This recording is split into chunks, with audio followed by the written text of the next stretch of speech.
Alrighty, everyone, we are live. So, welcome everybody to what is going to be my farewell live stream before I take my long break. I will say, if you haven't watched that video going over the break, I highly recommend you do that when you have the time because that sort of explains the reasoning of why I'm going on break. So, I would highly recommend checking that out if you haven't already. But if you have any questions relating to that, going more in depth, I'll answer them here. But basically, within this farewell live stream, before I ended up taking a break, I know sometimes people kind of go on hiatuses without saying anything. I didn't want to be one of those people. So I figured I would do one sort of big, nice stream. We're going to have a bunch of different segments. No news today. That's just, I'm very busy right now, so that wasn't something that I was able to do for this one, but we're going to have Q&A, the return of the quiz, which we haven't done in a long time. That's going to be done in a whole new way, which should be pretty exciting. You won't have to have two different devices to do that, which is pretty nice. We will also have the countdown, which will be the top 10 parks I have visited, which is something I haven't talked about since 2019. Guess the coaster game, buy or sell, also will be doing. I'll also be bringing back the fast food tier list from like a year and a half ago, and I'll be bringing on a special guest for that segment. And then we'll be doing Coaster Hangman as well, which is another game along with final Q&A. So a lot of segments we have here, but to begin, we're going to go straight into beginning of stream Q&A. And that should pretty much start us off. So ask any questions, can be related to coasters. If you want any more clarification on some things I mentioned over the break, that's fine. Over the break video, I should say. That would also be good. Yeah, that should be how we're going to start here. And that should be like a 10 to 15 minute Q&A. So that should be the plan there for sure. And Stamford Bridge, thank you for the $10. You've been a legend. You've been watching the channel for about as long as I can remember, really. One of the first viewers, really, and supporters, so I really appreciate that. Thanks to you for having watched so long and having given a lot of insight since you've traveled so many different places, so I really appreciate that, and I appreciate the donation, so thank you so much for that. I really appreciate it.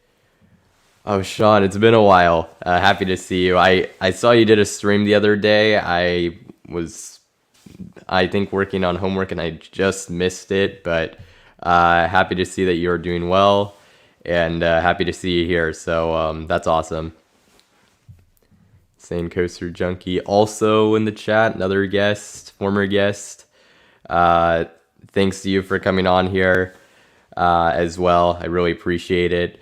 And best of luck to you as well. I know you got a lot of plans, so I'm excited to see all that play out as well. So, yeah. I'm almost handing things over to Mike in a way. Yeah, North Star Coasters, if you guys haven't seen, he's doing a new stream series, which he started yesterday. He's going to be bringing on guests, so I highly recommend you guys check that out. I'm sure he's going to be doing more in the future. But yeah, I did think it was kind of funny. How that all played out, but happy to see that work out, and I hope other people, I definitely like seeing other people do live streams, so, and I'm definitely willing to help out, even still, like, even though I'm taking a break from the channel, I should clarify that if you still want to reach out to me via email or Instagram, I'll still be able to be reached out to that way if you need help or anything like that with anything, or you just want to talk to me about coasters, I'll still be available in that way. I'm still going to be somewhat active on Instagram, but mostly stories and things of that sort, and in case people want to reach out to me, pretty much. So, but yeah, that's pretty much that there. So I wanted to also mention that because I think I made that pretty clear in the break video, but I'm not sure that everyone knew that. But yeah, there you go. Best of luck during the break. Thank you, Badger State, another legend. You've been watching for a while, so I really appreciate that. History and Leisure, you as well, actually. A lot of you guys in the chat have been watching for a while, so I really appreciate that. Yeah, the Enthusiast Roundtable is going to be rebooted. Yep. Sounds like that's going to be happening. That should be pretty fun. That's definitely another one I liked to watch when it was running. So that's exciting to see that that's coming back. So excited for that one as well. And so, yeah, taking a break. Like where I'm at, it's pretty much a necessity at this point. We'll see how long it is. I have said that I will return when I feel ready. I have no idea when that is. But there's just a lot of stuff going on right now. I'll just mention it briefly for anyone who hasn't seen the video explanation. But basically, I'm moving out in a few weeks. And I'm also taking 18 units, 6 classes in college, community college granted, but still it's been quite the workload. And then I'm also going to try to sort of, I guess, put more focus on a job search because I'm really trying to find a job right now, which has proven to be quite difficult in my local area, as other people have also found out. So I am not alone there, but yeah, that's sort of the reasons why I'm taking a break. But yeah. Oh yeah, I'm still doing Hollywood Nights. I also mentioned in that break that it's not like my interest in coasters is not like died or anything like that. I'm still gonna be following things. I'm still following the news where I can, and yes, I'm still going to Hollywood Nights. Absolutely. I'm still visiting parks. It's just the channel is going on break for now, if that makes sense. My park visits, they'll obviously be affected by the situation, at least, especially in the short term here, especially with like moving and everything. But that's still happening, so I will be there.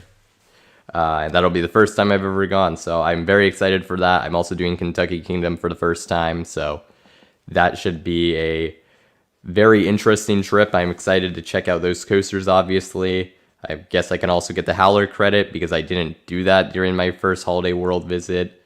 We'll see if I actually go out of my way enough to even do that because I don't like that kind of kiddie coaster model.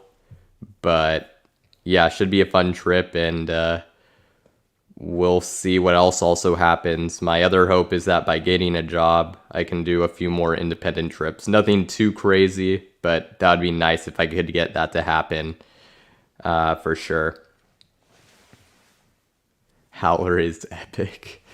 People have this weird sort of obsession over that ride. I mean, I guess the train is pretty legendary, and especially that, you know, we don't have Max's Doggy Dog coaster anymore. For anyone who's seen that coaster had a legendary train. You know, that's like the next best thing, I guess. So at least we have that. But there you go. No such thing as a bad night ride on Holiday World's coasters, Howler included. I guess I've never gotten a night ride on a kiddie coaster. So, I mean, I guess that's something. Yeah, that definitely would be interesting to get, I guess. Mr. Cola Roaster and Coaster Scorpion. Yeah, Mr. Cola Roaster has also been watching a while. Like I said, a lot of you in here have been like watching for years. Coaster Scorpion. It's been a while, but I remember you. You've been watching a while as well, and I appreciate the support there. But yeah, random question. Considering you've been out of the community for quite a while, does anyone still talk about Lil Phantom at all, or is that meme long gone? I think it kind of still exists, but it has mostly fizzled out, I would say. I think there's still sort of a cult of fans, I guess, if you could even call it that. I mean, I know it's a meme coaster. I think the torch kind of got passed to Daddy Pig's roller coaster, and I think that one's still like the big meme. Yeah, Civilian Satellite put it in like I think the best way possible. I think Daddy Pig has kind of taken over the throne. And now we're probably getting a Daddy Pig's in Texas, so that's certainly interesting. There's a new Peppa Pig theme park that is going to Texas now, which is pretty interesting, I guess. So also in like the Dallas Fort Worth area. So now they're gonna have Peppa Pig theme park and the Kids Universal Park, or the kid-oriented Universal Park. But yeah.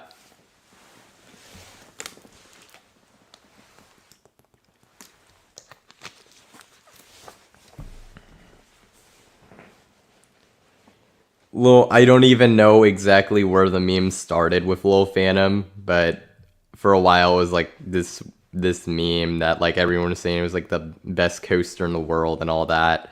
It was relatively recent, like within the last probably 2 years, if I would have to say 2-3 years. Um, but yeah, it has. I mean, I haven't ridden the coaster, um, but I know that unironically people do really enjoy it. At least as far as kiddie coaster standards go. Which actually reminds me, so in Fresno we actually have a clone of Lil Phantom. But the park it's at, it's been closed since the pandemic, and I was actually worried I missed out on the credit. This is at Playland in Fresno, Rotary Playland. You can look it up on RCDB. But that park is actually going to be reopening in April. At least that's the plan. So I'm probably going to be able to get that credit, which is really nice. Really random, but I guess I'll probably do that during my break.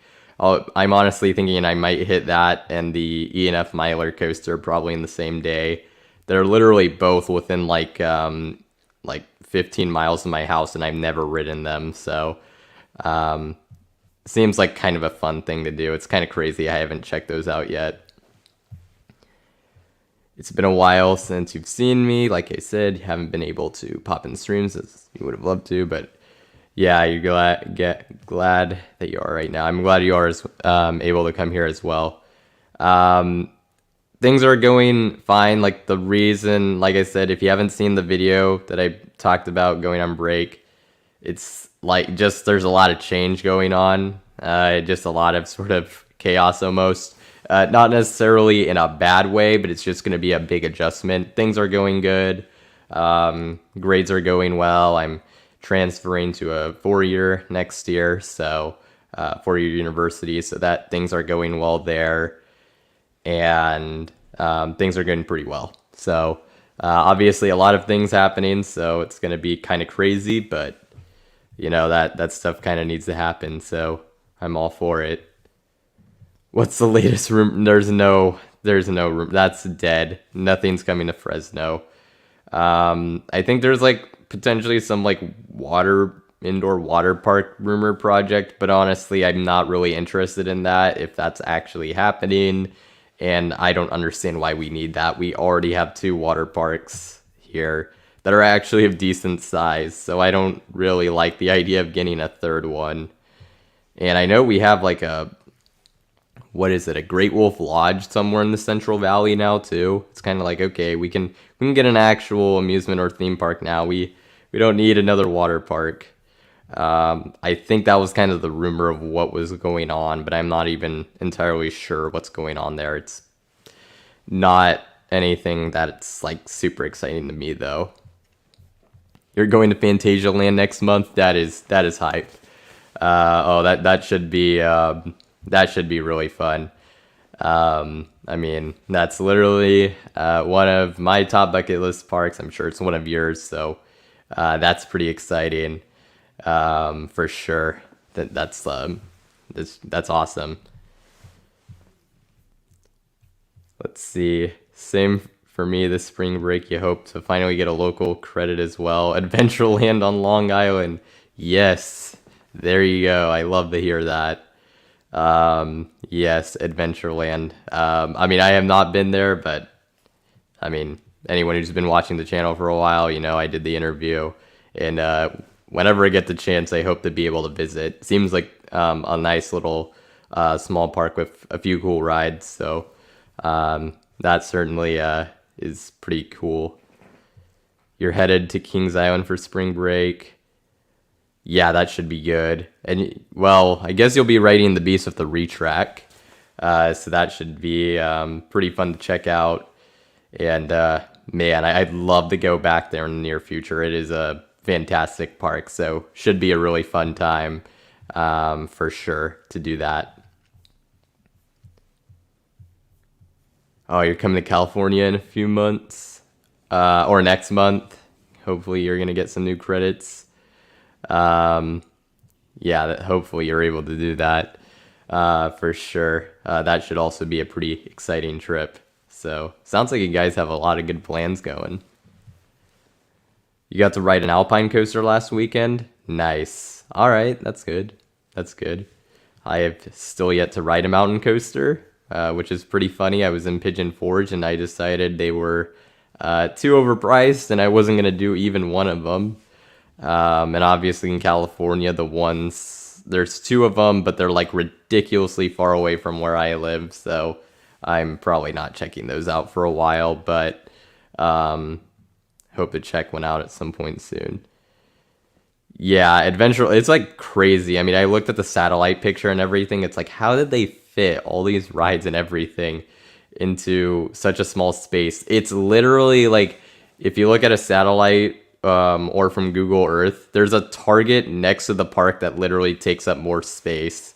There's a literal Target store that takes up more space than the park itself. So pretty incredible that they were able to cram in as much as they have. So certainly very impressive. LA area, nice. Yep, a lot of SoCal stuff. And yeah, there are probably a decent amount of new credits. I mean, off the top of my head, Wonder Woman is there now. Actually,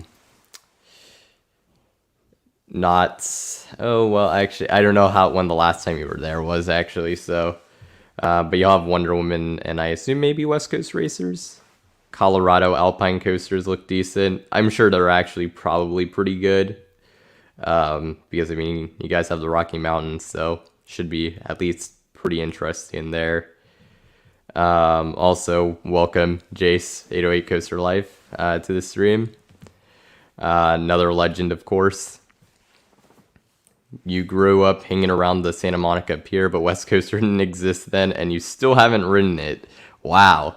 Man, even I was able to do it, even though it took me 2 attempts. You could even argue 3, because I could have ridden it in 2013. I literally walked right past it because we decided to explore the pier and the beach, but that wasn't really something I had in mind back then. So hopefully you're able to check it out. It's actually better than it looks. I'll say that. It's a fun ride for what it is. Nothing too crazy, obviously, but it does have a few airtime moments.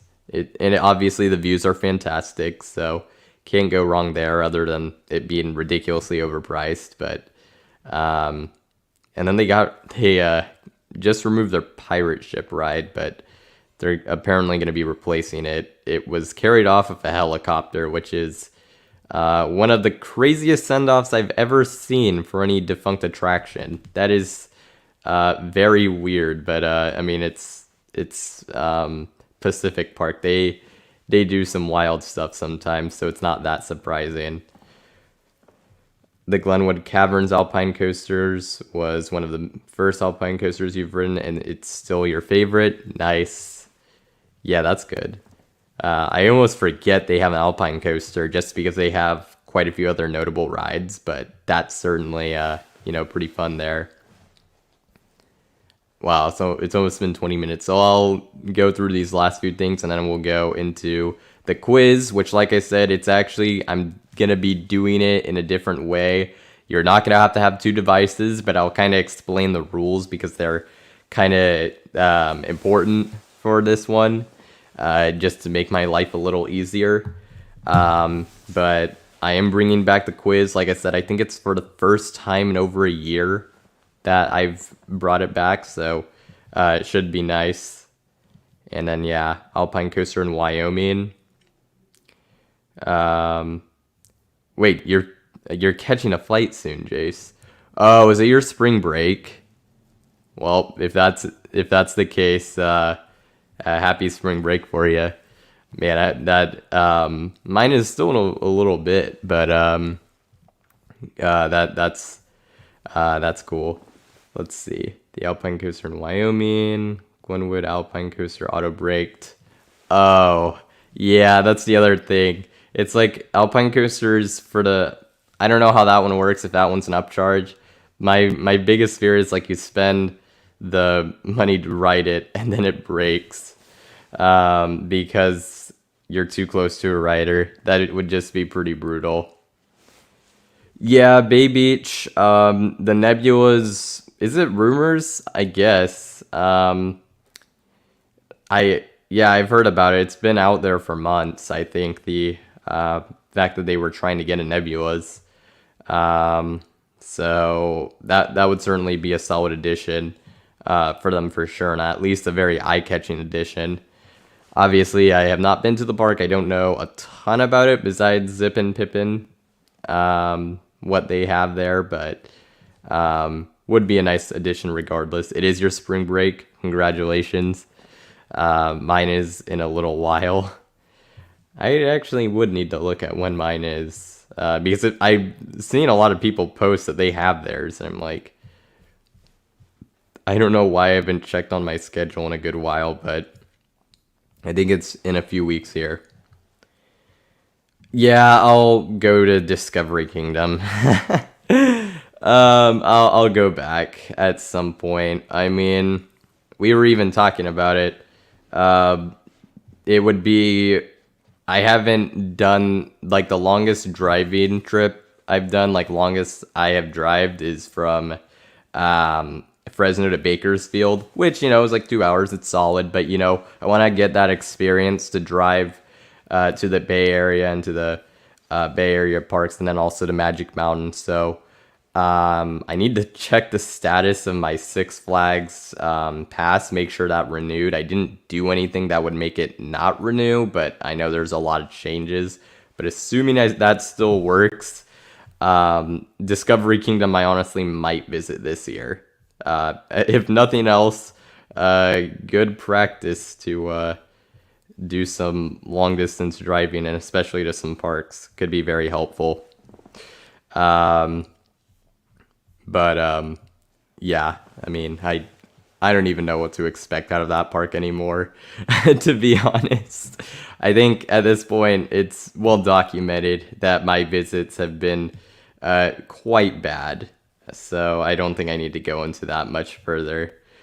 Unfortunately, I know there's actually a lot of Discovery Kingdom write-offs who follow me on Instagram, um, which like the problems are not their fault. There's been a lot of really good individual write-offs. It's just the park overall and the days I visited. There's just been some pretty significant problems. In the case of my last visit, there was just a ton of breakdowns to the point where they were giving people complimentary tickets. So, um, yeah, I guess I should clarify that. I have kind of found that a little funny because it's like, I'm surprised because I'm like, I trash on this park so much. But if you guys are doing a good job, keep it up. Um, and yeah, Jackson, yeah, I know you're somebody, so um, yeah, so keep up the good work. Like I said, I've seen plenty of great write-ups there, but it's just been like weird issues. I think I've gotten really unlucky, to be fair, just based off what I've seen other people review and whatnot. How I've seen other people talk about their visits. I think my luck has been just really bad. So maybe that's it.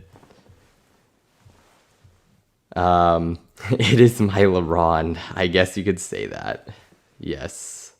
But yeah, I'm like not crossing it off the list for good. I'll make sure to check it out at some point again. I still need to get Flash, assuming that reopens in the near future, and it sounds like it might. We'll see. For sure. Let's see.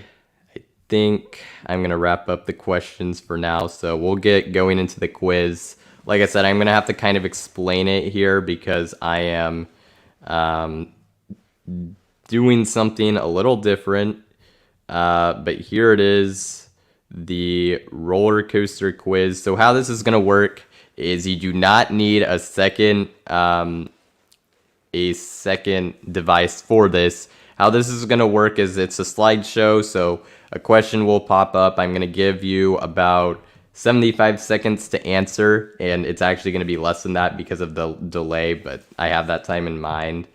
And you put in the chat what you think the answer is. If you get the answer correct, I'll mark it down on a scoreboard. Probably not the best explanation of that, but that's probably going to have to do. So there we go. So I'm going to get started on the first second and actually let's get this thing started. Alrighty, first question. You can see it there. And I'll put in the 75-second start, which will be put in the chat. But what is the tallest roller coaster that Vekoma has ever built? Also, do not use RCDB or the internet to look up these answers. That should be a given at this point, but probably should have mentioned that. Alrighty. Oh, also, right, the first answer you put down is your only answer. Should also mention that. That was the big thing that needed to be mentioned. So only your first answer will count. So make it count. Basically. Yeah, that's also a big thing.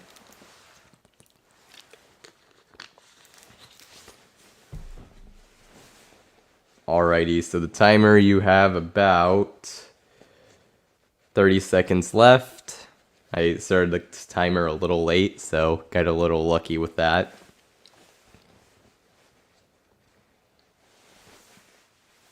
We actually have answers all over the place, which is interesting for sure. But we'll get there in a bit. So 10 seconds left. I guess the timing, it's like so delayed that it probably won't matter. But all right. All right, and that's the thing. So the correct answer is Big Air. Big Air is the tallest. It measures at a little over 200 feet. I did see some people put in Expedition Everest. Even if you went off the height of the mountain, it still would not be the tallest. Big Air would still be the tallest, but most people don't even count it that way. Gravity Max is actually not very tall at all. And then the giant inverted boomerangs are one of the tallest coasters they built, but it is not the tallest. Yeah. Is anyone else having connection problems? Hopefully not. Let's see. So Jace got that one right. So anyway, Coaster Life with one. I'm going to try to keep a scoreboard as well. Insane Coaster Junkie got it.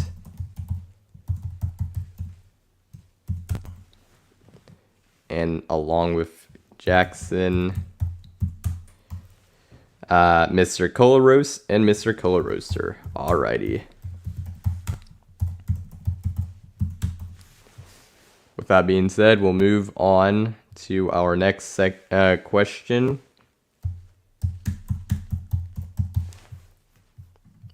And here we go. Alright, which of these countries has the most coasters? And we're starting now. Alrighty. Which of these countries has the most roller coasters? Germany, the United Kingdom, Japan, or France?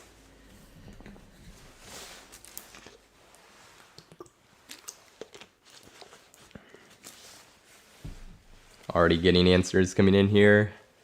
You guys have about 50 seconds. And like I said, your first answer is your only answer, so make it count. You have about 35 seconds left. Alrighty. I think I might be able to shorten the time, honestly. I think I was worried the delay would be like really bad, and so I'm actually probably going to shorten it to like probably 65 seconds. If that's good with everybody. There will still be a little bit of a delay, but I don't think it's a big issue. Alrighty, you have about 10 seconds. And then that should just about do it. Alright, So the correct answer for this one is Germany. That is the correct answer. So Mr. Color Roaster, always good at these. He got it again. Let's see. Jackson also got it. And by the way, Germany like has the most, and it's like by a pretty wide margin. Like it's at least by like 40 coasters or something like that. I don't have the stats right in front of me, but I looked at it through RCDB and everything. So, yep. Let's see who else got it. Civilian Satellite got it as well. I guess the one issue is totaling up everything is a little bit of a is quite a bit of work. And yeah, that's it. Alrighty, so there you go. All right, so we'll move on to our next question.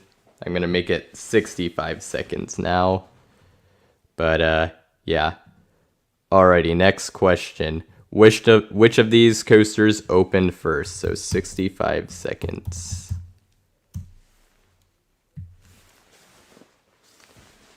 And yes, the picture might seem a little weird, but it actually is a hint. If you know your pop culture or memes or Super Bowl halftime shows, this is actually a pretty solid hint. So, we'll see where this goes. You have about 40 seconds left. And I guess after we finish the quiz, let me know if you guys like this way of doing it. I just was hoping this would be better just so you wouldn't have two different devices. Yes, it takes me a little longer to, get all the points in, but I think it's worth it. Already, it's about 10 seconds now, so make sure to put your answers in here. Like I said, don't use RCDB, don't use the internet. And that will pretty much do it. So that's going to end that. And the correct answer is Cannibal at Lagoon. So if you answered B, you are correct. And actually, no, Tehran opened a year later. Cannibal was the only one of these to have opened in 2015. So that was where the hint came in clutch. Every other coaster opened in 2016. So, yeah, there you go. And then let's see who got it right. Quacken is on the board with 1 now. All right. Jackson got it again. Jackson is rolling. Sane Coaster Junkie also got it.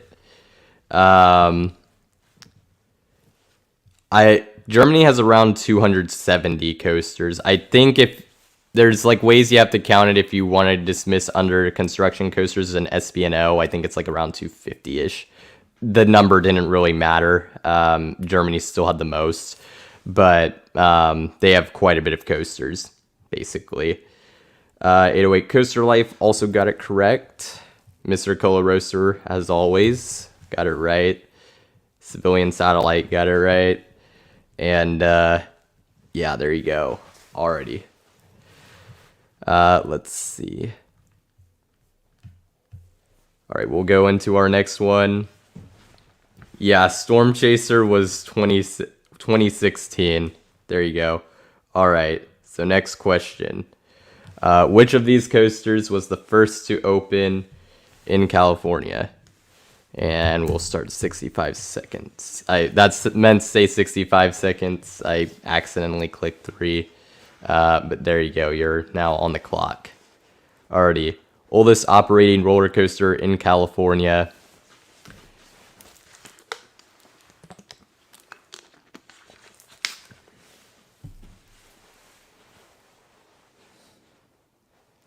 And I think this honestly has to be one of the easier questions on here. The question, like, sort of difficulty kind of really ranges here. I think some of them are pretty easy and other ones are, like, really difficult. I don't think they're, like, flat out impossible, any of them, but some of them are going to be more difficult than others, for sure. But yeah. All right, so now you guys have about 10 seconds to answer the question. And that is... All right, we got it. So that'll pretty much end it. And so the correct answer is...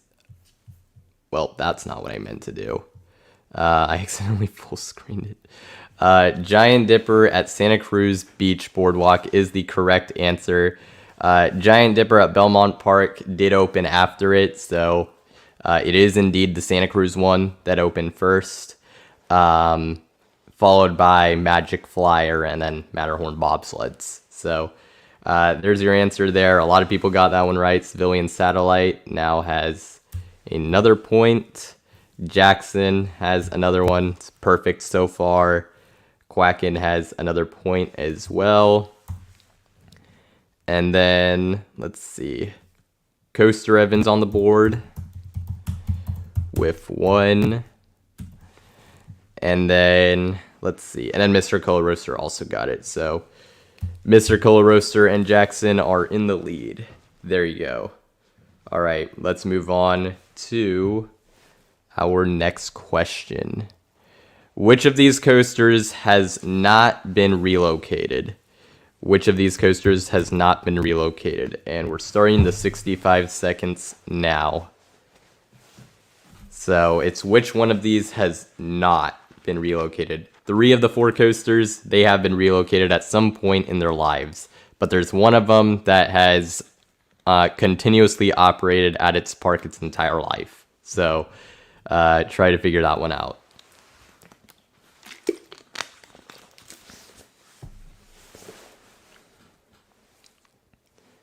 And you have about 35 seconds. So there you go.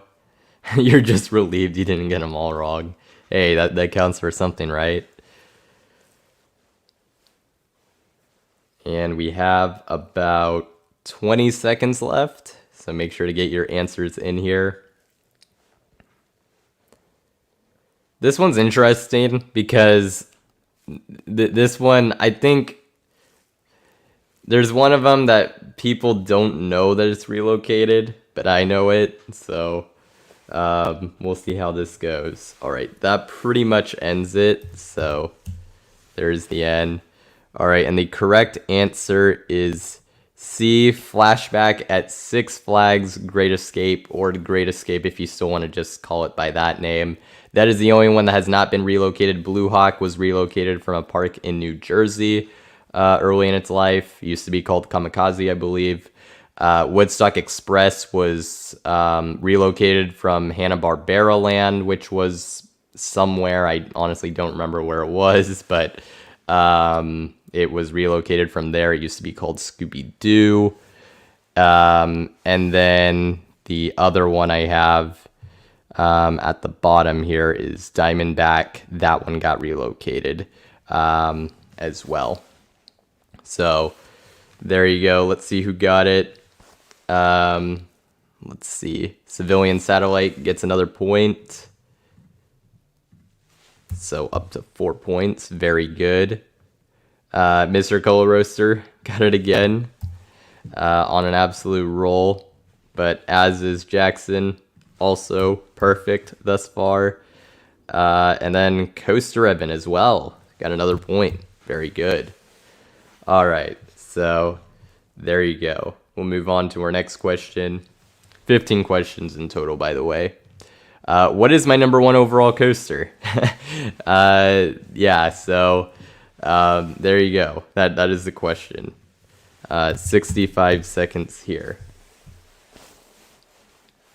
What is my number 1 overall coaster? Honestly, I think any of these answers would be, I would say, understandable, except for one of them. There's a specific one that, like, if you pick it, I'll be a little disappointed, but we'll see.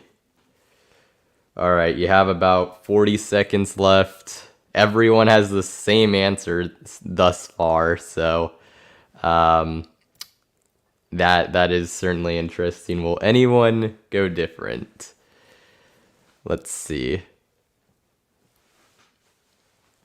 And we have about 20 seconds left.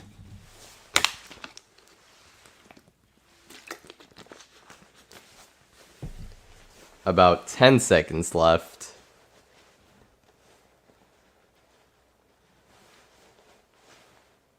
And that is pretty much gonna do it. All right, that is that. So we'll put end there.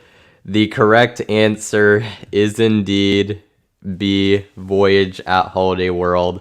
If anyone picked Iron Gwazi, I haven't even ridden that coaster. So I put that in there to see if I could get anybody. Didn't work. But there you go. But yeah, so Jackson gets another point. Coaster Evan gets another point. Civilian Satellite gets another point. Mr. Cold Roaster gets another point. A lot of people got points here. Quacken gets another point. As did 808 Coaster Life. And Sean Flaherty is on the board, I believe. That's the first one, unless I missed something. Charged on PC is also on the board. And there you go. Alrighty. So we'll move on to our next question, which is true or false? Storm the Dragon Legend will be Gerstlauger's first suspended or inverted coaster. 65 seconds starts now. True or false?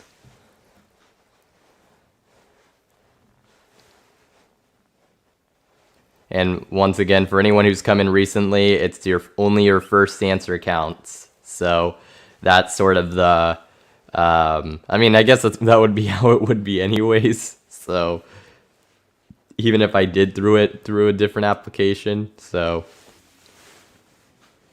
you have about 35 seconds left. Well, in Charge on PC, you were clarifying, so that's fine. The first answer was the same, basically the same, so no big issue there. But now we have about 5 seconds left, so this is going to end in a few seconds here, and that'll wrap it up. All right, so that is the end. And the correct answer is false. They did actually make a suspended coaster beforehand.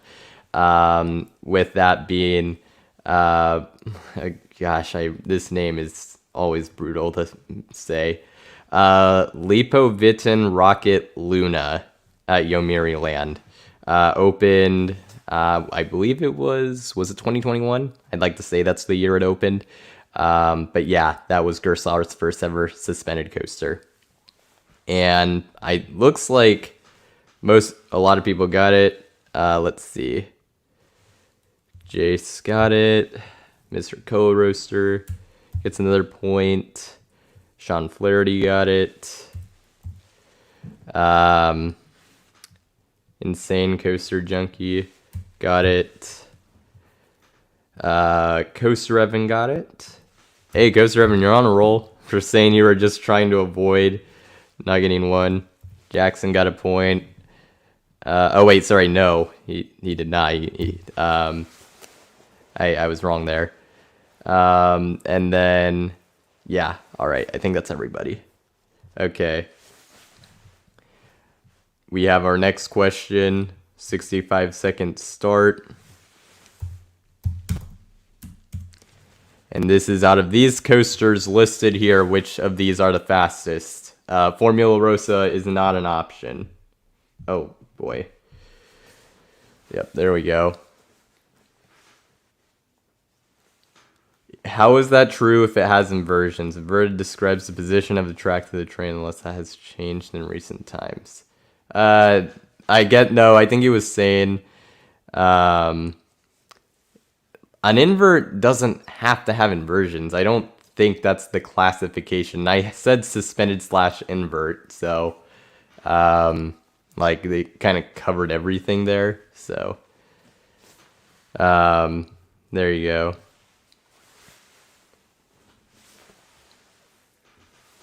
Like, it didn't just say invert, because I know, yes, technically it is classified as suspended, but my point I was trying to get across was was it the first coaster that was under the track, basically. And I think mostly everyone could understand that. I was hoping. With that being said, there's about 5 seconds now to answer this question, so we're gonna wrap it up. A few seconds here, and that'll pretty much end it. All right, so the correct answer is Silver Star. Out of all these, Silver Star is indeed the fastest. Charged on PC gets a point, along with Civilian Satellite, who's also on a roll. Let's see who else. Insane Coaster Junkie also got it. Sean Flaherty got it. Mr. Cola Roaster gets it again.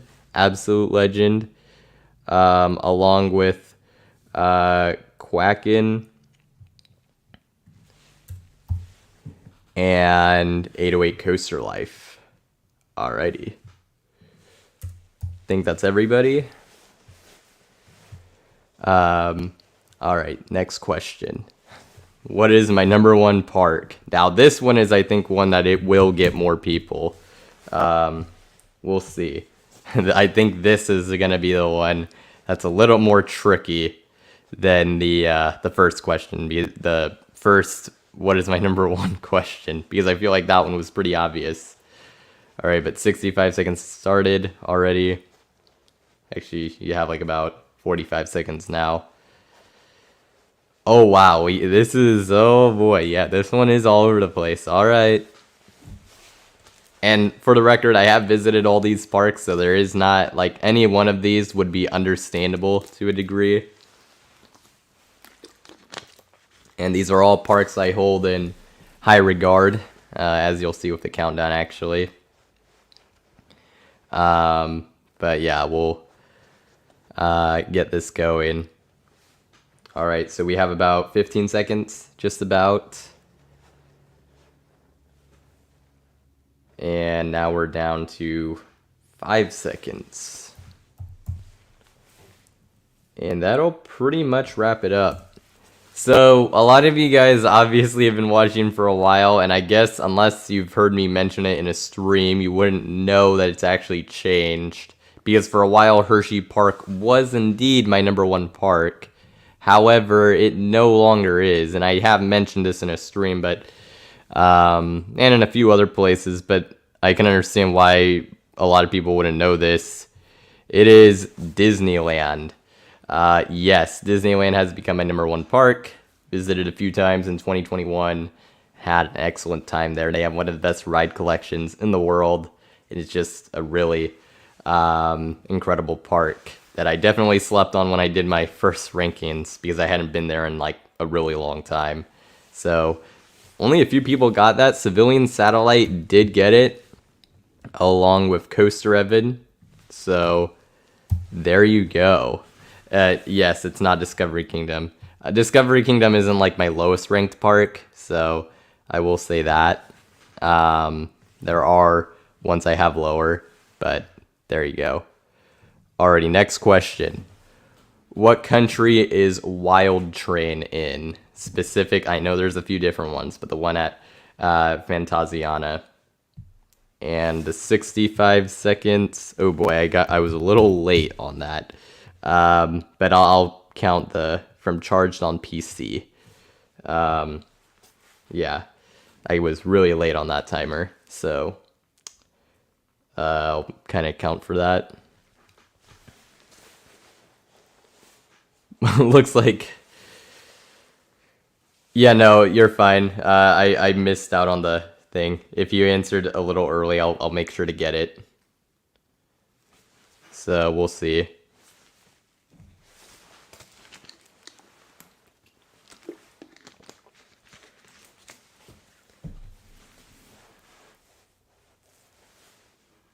Huh, that's interesting.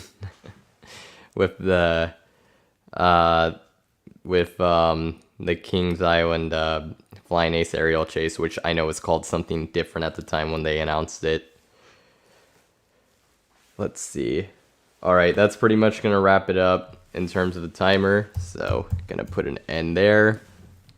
And the correct answer is B. And I think literally everyone got it right who answered. So I'll still plug those in. So Charged on PC got a point. History and Leisure, I believe that's the first. I'd like to say. Mr. Color Roaster got it again. Civilian Satellite also got it, also on a roll. Quackin got it. And then, let's see. Then Coaster Evan, Sean, and Insane Coaster Junkie also got it. So, there you go. I am keeping track of all the points. That's why it's taking a while. So, I am doing it. That's why I'm speaking out loud. But yes, it is in Austria. All right, next question. Which one of these has never placed in the top 100, sorry, not top 100, top 50 steel coasters in the Golden Ticket Awards? Which one of these has never placed in the top 50 steel coasters of the Golden Ticket Awards? This will be a fun one.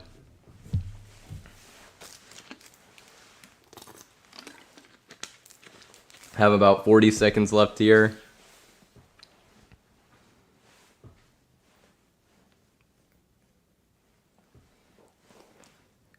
Ooh boy, this one's gonna be interesting. It is interesting. There is consistency in the answers, so that is. I thought this one could have been all over the place. It's really between two, I guess. Alrighty, and so you have about 10 seconds left.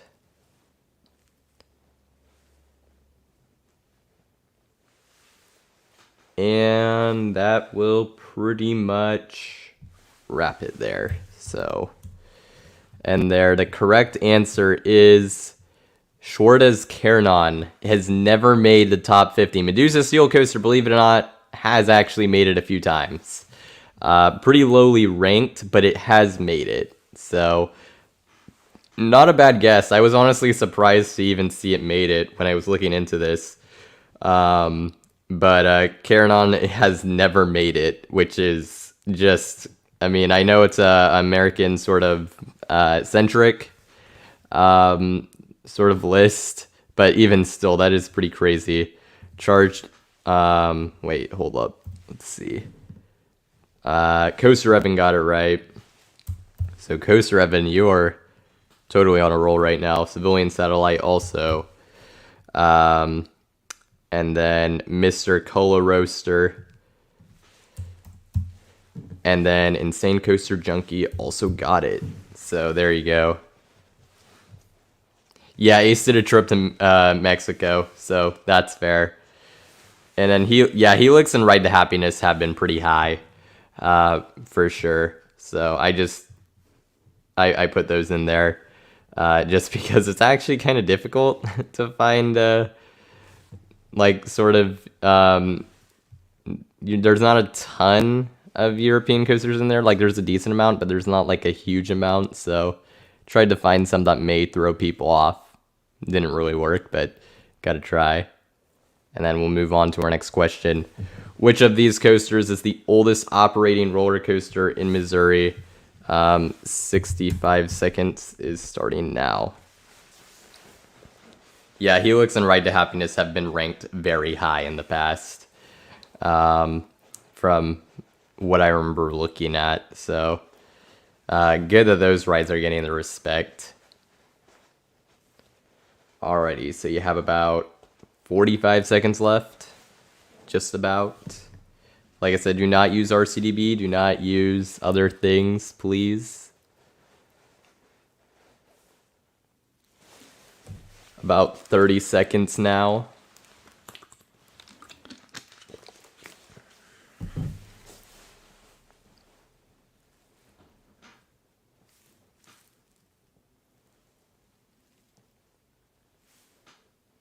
And now it is at about 15 seconds, so make sure to get it in.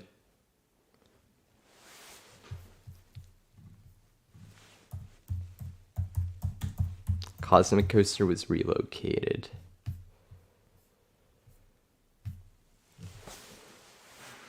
Still wouldn't have been it. Alright, that is the end, so there you go. I mean, I guess I gave an answer there for anyone accidentally, but oh well. No one was answering that anyways. But the correct answer is C.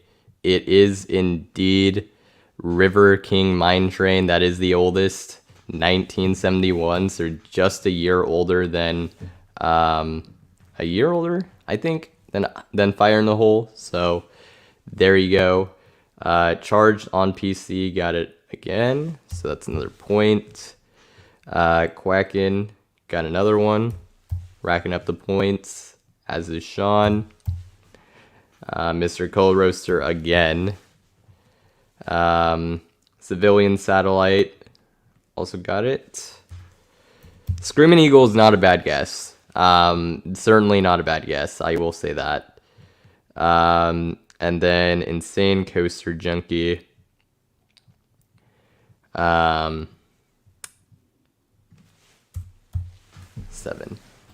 But yep, there you go. Alrighty, so let's get the next question in here. And it is, how many coasters from CCI currently operate in Asia? That is the question. How many CCI coasters currently operate in Asia?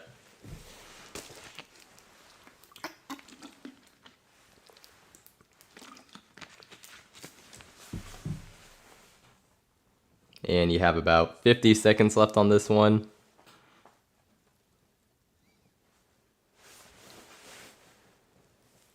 And now you have about 40 seconds.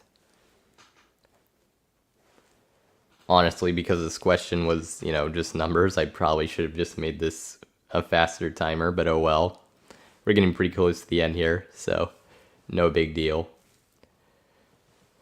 And so we are at about 20 seconds, so make sure to get those answers in.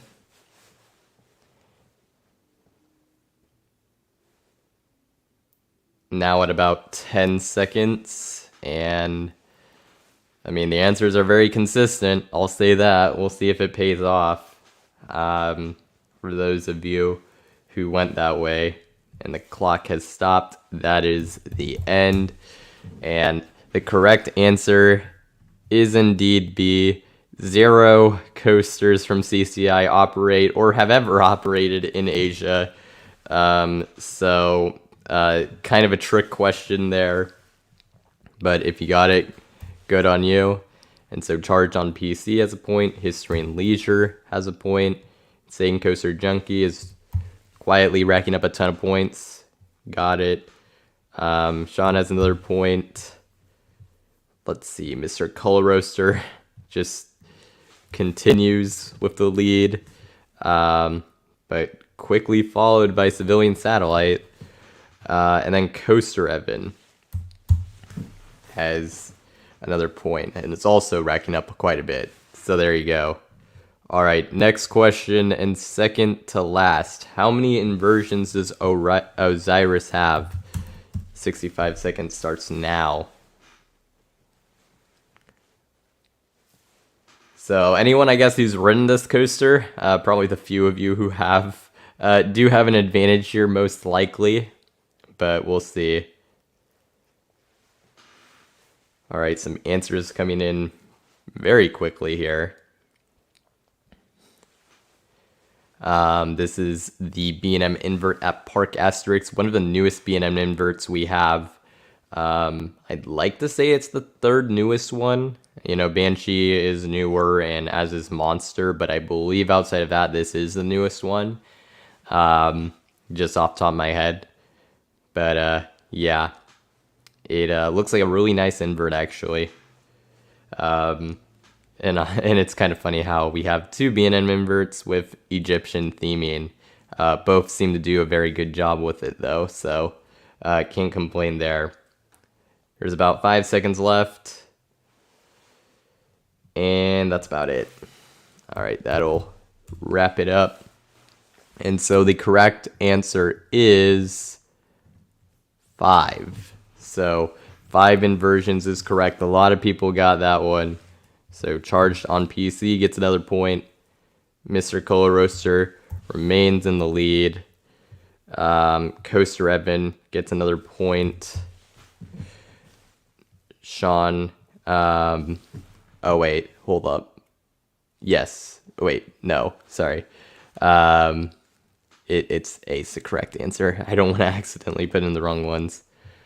Alrighty, I think that's it. Alright, so there we go. And so we have our final question, which is, which of these coasters was operating while Big Bad Wolf was still operating? Very kind of weird question, but which of these coasters first started operating while Big Bad Wolf was still around is basically the question. I know it's kind of a weird one, but hopefully you can figure it out. But now you have about 45-ish seconds. Everybody going with the same answer. We'll see if that one pays off.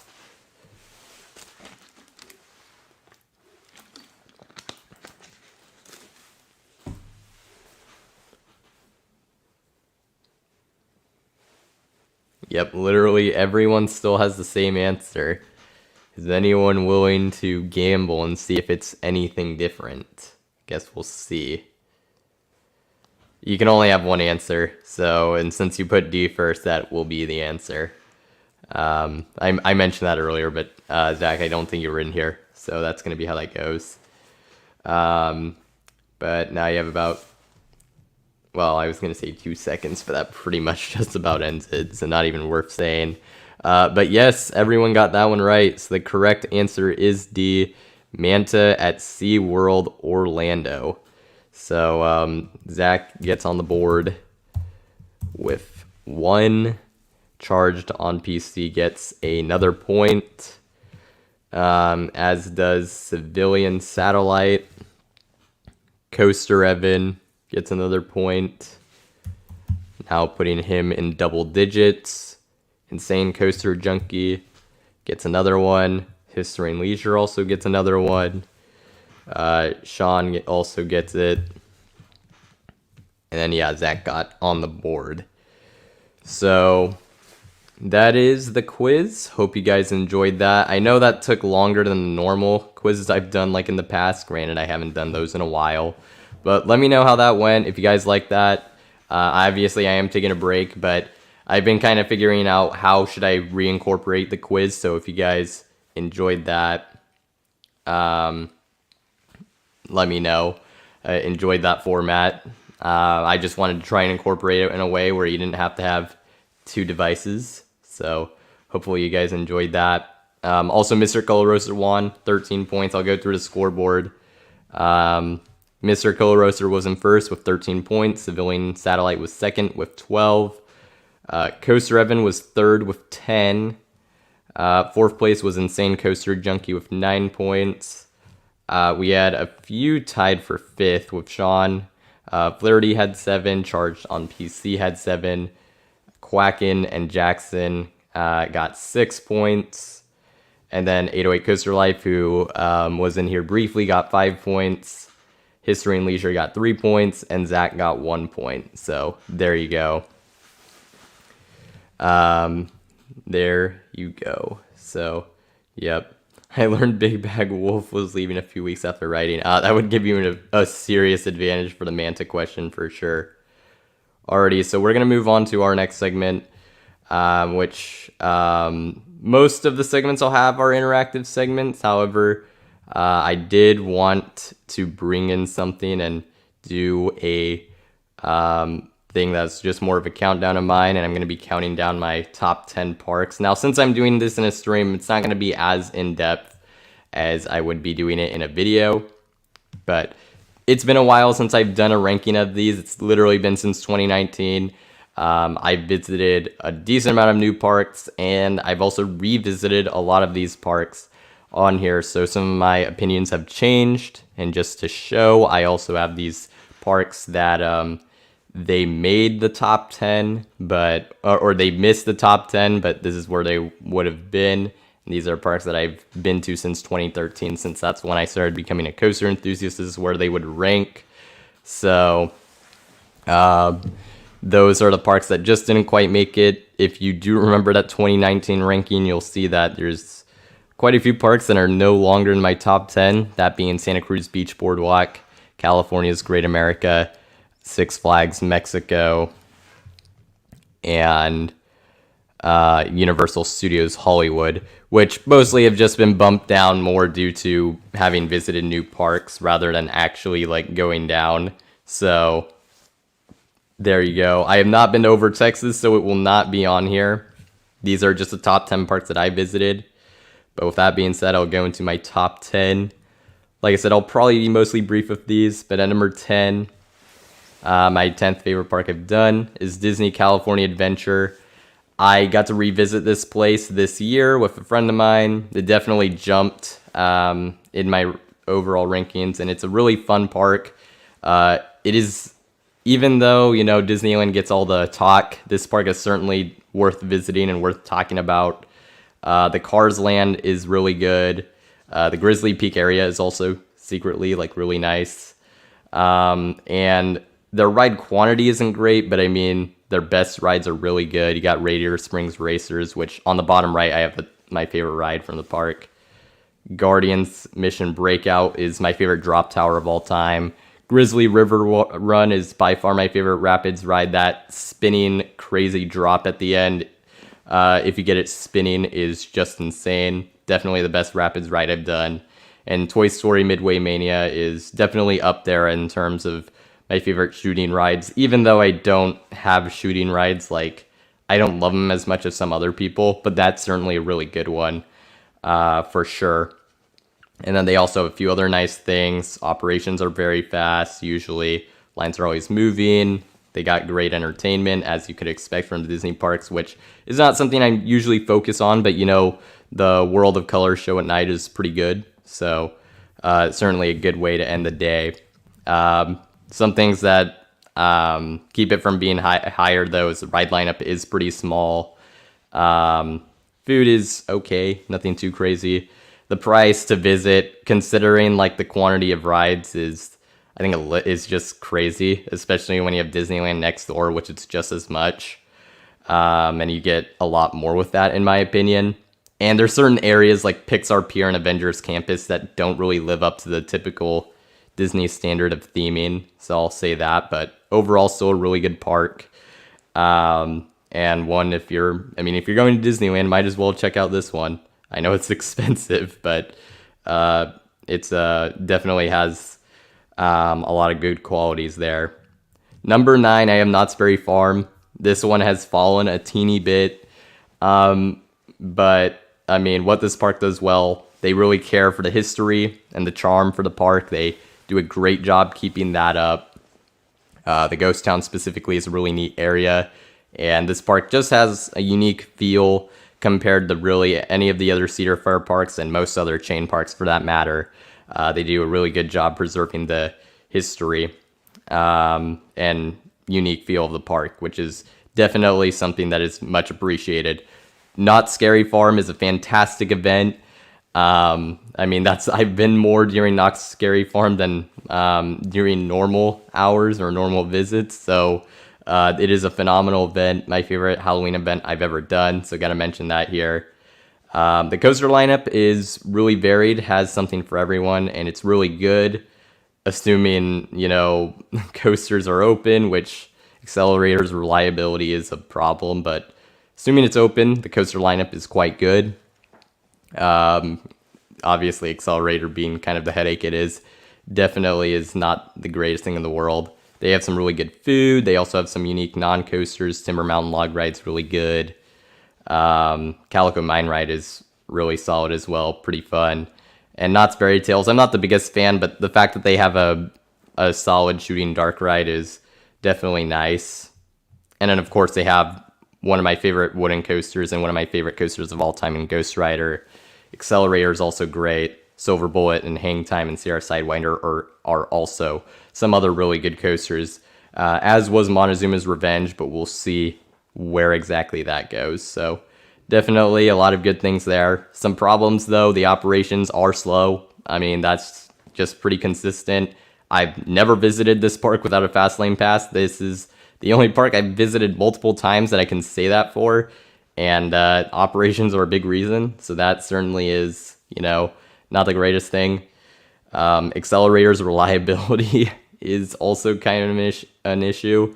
It's been down a decent amount of times when I've been, so that always kind of hurts things quite a bit. But I mean, the park's still great, and just the coaster and ride depth is just not at the level of some of the higher parks.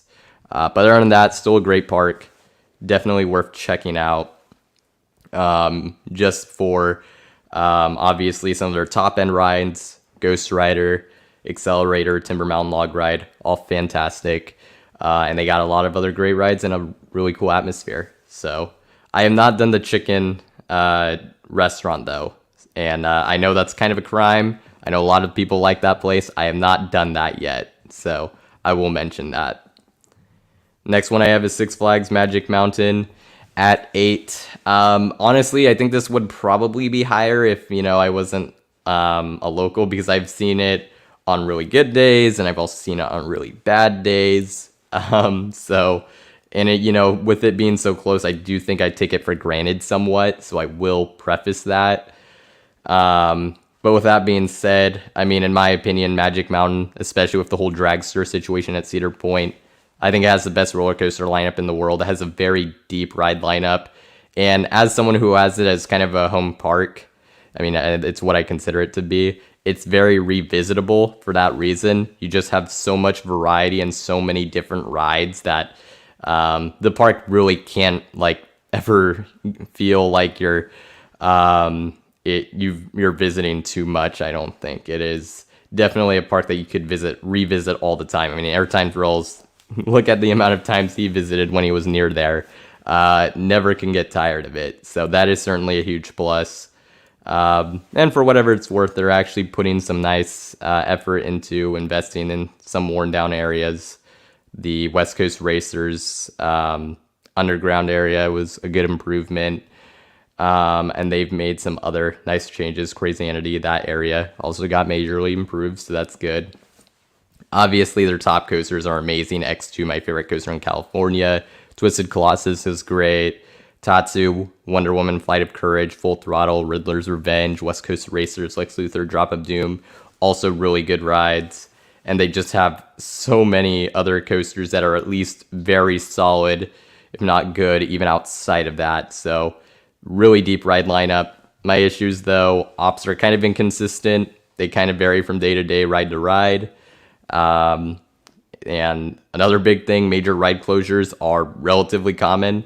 Now, for me, it's not that big of an issue because I'm nearby, so it doesn't bother me that much just because they have so many different coasters. And also, I mean, it operates year round, so, you have to keep that in mind. But if you're visiting from far away, that certainly is not something that makes you the most comfortable in trying to visit the place, for sure.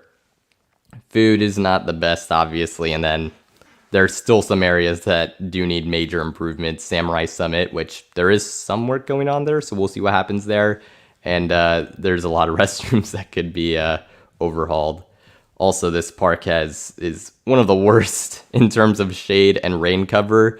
It is pretty brutal. If you need shade or you need rain cover when it's raining, good luck. This park is not great for that.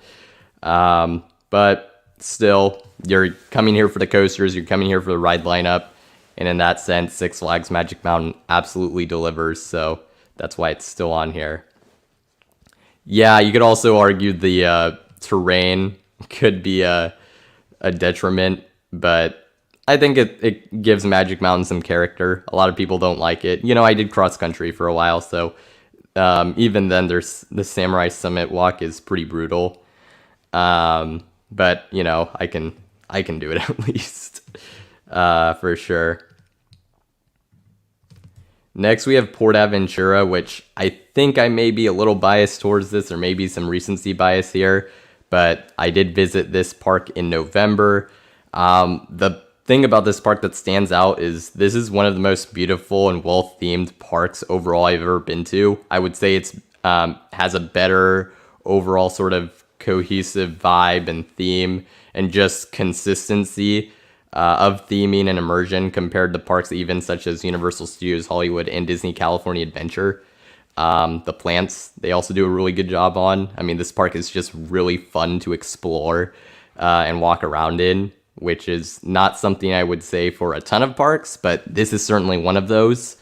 So I have to give credit there. And, you know, there's a lot to look at, a lot to explore. So that's certainly amazing.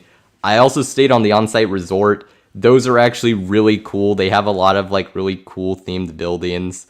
And it's very nice. I stayed in Colorado Creek, fortunately. So I got to shout out the resorts. That does weigh into my ranking here. Their entertainment is quite good. I saw their night show. That was pretty solid. The fireworks were really cool. And you know, they did some water stuff, so that was pretty nice. My mom watched a lot more shows, and she said those were really good. A lot of people kind of don't like the food. I had the food in the sort of Mediterranean cafe. I thought it was actually quite good. I don't know where people are getting food. I know that's like sort of a criticism, but in my experience, it was good. And there's the ride lineup is certainly good. It could be better in terms of depth and everything, but you know, Furious Baco is awesome. Shambhala is another really good coaster. I didn't do the drop tower, which is supposedly one of the best drop towers in the world, so that was my bad there. But they also have some other really good rides like Dragon Con, some Sesame Street, Street Mission, and Uncharted will probably be another good addition there. But the issues, you know, the operations were actually better than I expected. I heard they were going to be absolutely atrocious. They weren't actually that bad. I did have a fast pass on me, but even still, like, the wait times for Dragon Con and Shambhala didn't really get over 30 minutes for much of the day. So realistically, I didn't necessarily even need it, but because it was like so far out of the way for me, I kind of decided to do that before I went in. But even still, they could have been improved. Ferrari Land had the much worse operations. I'll just say that in terms of slow dispatches and everything. And the ride lineup could be certainly better. And I don't really think they have an elite coaster. So those are things I think they could improve. But really good park if you ever go to Spain.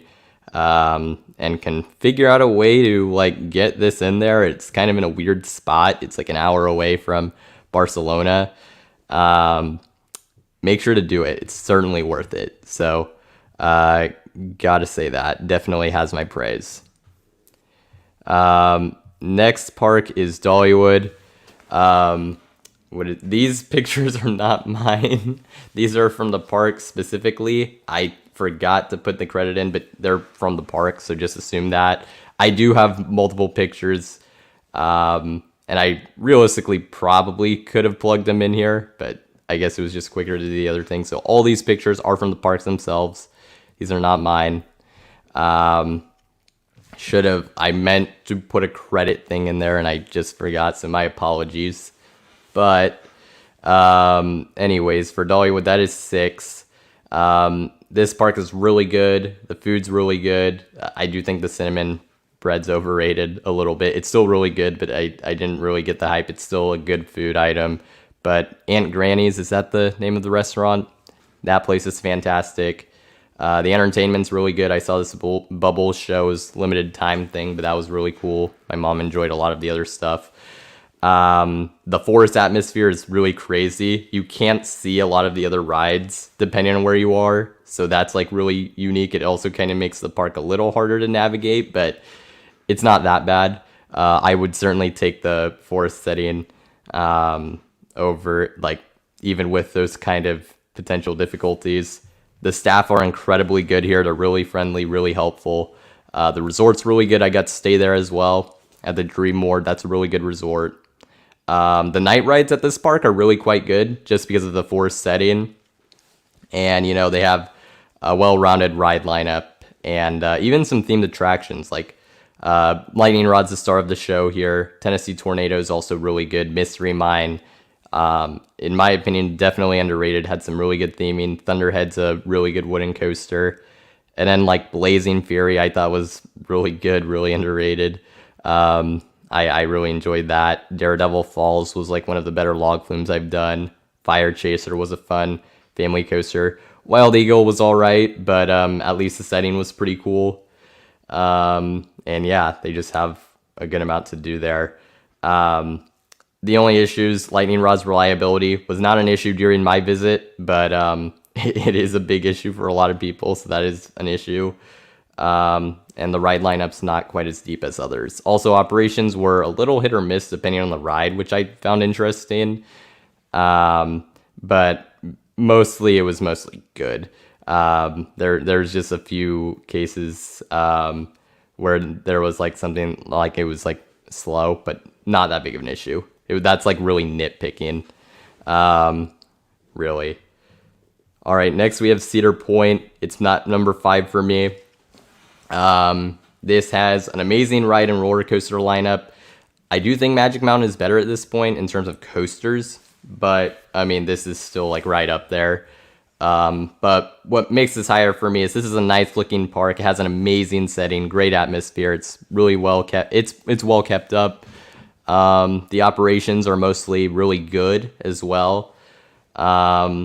And you know, I mean, the coasters are the big reason you're going to come here, but like Steel Vengeance, Maverick, those are your top tier coasters for me. Millennium Force, Raptor are also really, really good. And then you have a ton of just like really fun coasters that are really just fun to ride, like Gemini, Gatekeeper, Rougarou, Magnum XL 200, and Blue Streak. And then even your depth coasters are pretty solid. I'm not the biggest fan of Valraven, but I know most people would kind of put it in that list. But the issues with Cedar Point, the Dragster situation. Dragster was my second favorite coaster there, so I know it's kind of coming back in a form, but that's just kind of puts a damper on things. Fastlane Plus, I did use it. You're still going to be waiting quite a bit, and it's almost a must if you're coming from far away, I would have to say, unfortunately, unless you visit for like, 3 to 4 days. And even still, even with Fastlane Plus, you'll still be waiting in some 30 to 45 minute waits, but it's a lot better than what you would be otherwise. It's also one of the most high stress parks in terms of planning and everything, so there is that. And then I have a few weird things. The bugs at night make front row rides kind of painful. Weird complaint, but it's unique to this park, is that they have a lot of bugs. There's not really anything they can do about it, but yeah, front row night rides, just be careful. They're pretty painful because of that. And yeah, that's pretty much what I got. Cedar Point, amazing park. But there's just a few I prefer over it. Next, we have Hershey Park, which is actually at 4 now. I think there was some bias, this being my first out-of-state park. This was a kind of a big deal for me, and I'll be honest, I think I overrated it a little bit. Now, this park is still really good. And it does have like a really good atmosphere. It has a lot of charm. I did find the food and desserts to be quite good. I know other people have had different experiences, but in my experience, I had the Smokehouse as the restaurant and Bubbles as desserts. So those were quite good. The park is in great shape. Really good coaster lineup. I didn't get to check it out, but the water park and Zoo America are included, so that's certainly nice. And then you have a really good coaster lineup. Skyrush is my favorite coaster there, very polarizing. They will get another elite coaster in Wildcats Revenge, though, so I think everyone can kind of agree on that one, hopefully. And then you also have some other really good rides. Storm Runner, Fahrenheit are phenomenal. I have not ridden Candemonium, but I'm sure that one's also really good. And then you got Comet, Lightning Racer, Great Bear, along with some other really solid coasters. And then even a few solid non-coasters like, I mean, the Hershey's Chocolate Tour technically isn't part of Hershey Park, but you get to go in there for free, so I included it. That's a really fun Really nice dark ride. I wasn't able to do a lot of the other flat rides, unfortunately, but or flat rides or dark rides, but those are said to be pretty good. Some issues with the park, the ops were kind of hit or miss. It didn't affect my visit much because the park was dead because of like weather scares, I guess. But looking back, I did kind of notice that, and I know that's a big complaint nowadays, so I will mention that. And you know, it's not like a park that has like really like theming or anything like that. So I will say that. But overall, it's still a really good park. I'm very curious to go back there because I've definitely heard a lot more mixed things in recent years. But I hope to do that in the next few years. I'm not quite sure when I'm going to get back out there, though. My number 3 park is going to be Kings Island. This is my favorite Cedar Fair park. This park is phenomenal in pretty much almost every way. Their operations are incredible, as are their staff. Like, it's amazing staff, amazing operations. I mean, it is really well like organized and everything. The blue ice cream is really good, so definitely make sure to check that out. Park has quite a bit of charm. They put a lot of care into it, and you can tell. I mean, really, even though Cedar Point is supposed to be like sort of the like top park in the Cedar Fair chain, it feels like they definitely kind of, it feels like Kings Island is really the one they sort of treat with that kind of throne, in my opinion, in terms of just everything, because it's just so great. It's probably the best park I've been to for, it's not even probably, it is the best park I've been to for night rides. It may very well be the best park in the world for night rides. The night rides here are unbelievable. They also have the best fast lane system. So, you know, if you're coming from far away, for almost every ride you'll get on in like no time. So definitely that's a huge plus. The indoor fest house area is actually really nice. It's kind of a weird thing I have on here, but a lot of, I kind of mentioned with Magic Mountain, there's not a lot of places to go in shade or really big indoor places, but having a big indoor area like the fest house is really nice on a hot day. You know, you can just get your food and hang out in there, maybe watch some entertainment going on. I think that's a really nice part of the park.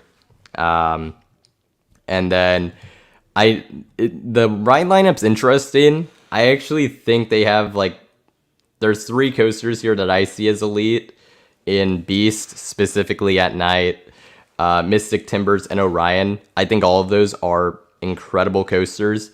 Diamondback and Banshee are also really good. The ride lineup kind of dies after that, but I mean, Backlot, Stunt Coaster, Racer are also really good. I couldn't do Bat, unfortunately, because it had derailed, and I didn't do the Drop Tower, which I've also heard is really good. The Eiffel Tower is also pretty cool. You know, just part of history, really iconic, and gives some great views. And they have some other solid family rides, family coasters as well. I also didn't do Invertigo, should mention that. The only issues I have with the park is the food wasn't exactly great in my experience. I've heard there's some places that I did not visit that are some of their best options, so I definitely have to check that out. And the ride lineup is very top heavy in my opinion, so I will say that. But other than that, it's a phenomenal park. And I think there's a lot of people who have this as their number 1 park. I wouldn't go that far, but I could definitely see why you would have it, and I think it definitely deserves that kind of praise. My second favorite park might come as a complete surprise. This is Holiday World. Now, this one's pretty interesting, but they just have a lot of things going for them. Free parking, free soft drinks, and free sunscreen. I mean, that is amazing. That's just a lot of hassles that is taken care of. Like, I mean, there's some parks where it's so difficult to like get a drink of water or a soft drink. Like, seriously, it's kind of crazy. And at this park, it's just so easy. So that just makes things really nice. The food is great, specifically at the Plymouth Rock Cafe. I mean, you can get Thanksgiving food in the summer. I mean, how good is that? Splash and Safari is incredible. And even though they don't have like a ton of attractions, their top quality attractions, in my opinion, is like one of the best, maybe the best of any park on here.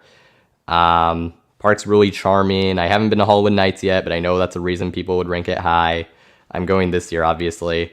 And I mean, Voyage is my favorite coaster of all time, so that speaks for itself. Mammoth is one of my favorite rides I've ever done also. Just crazy water coaster. Wildebeest is also insanely good.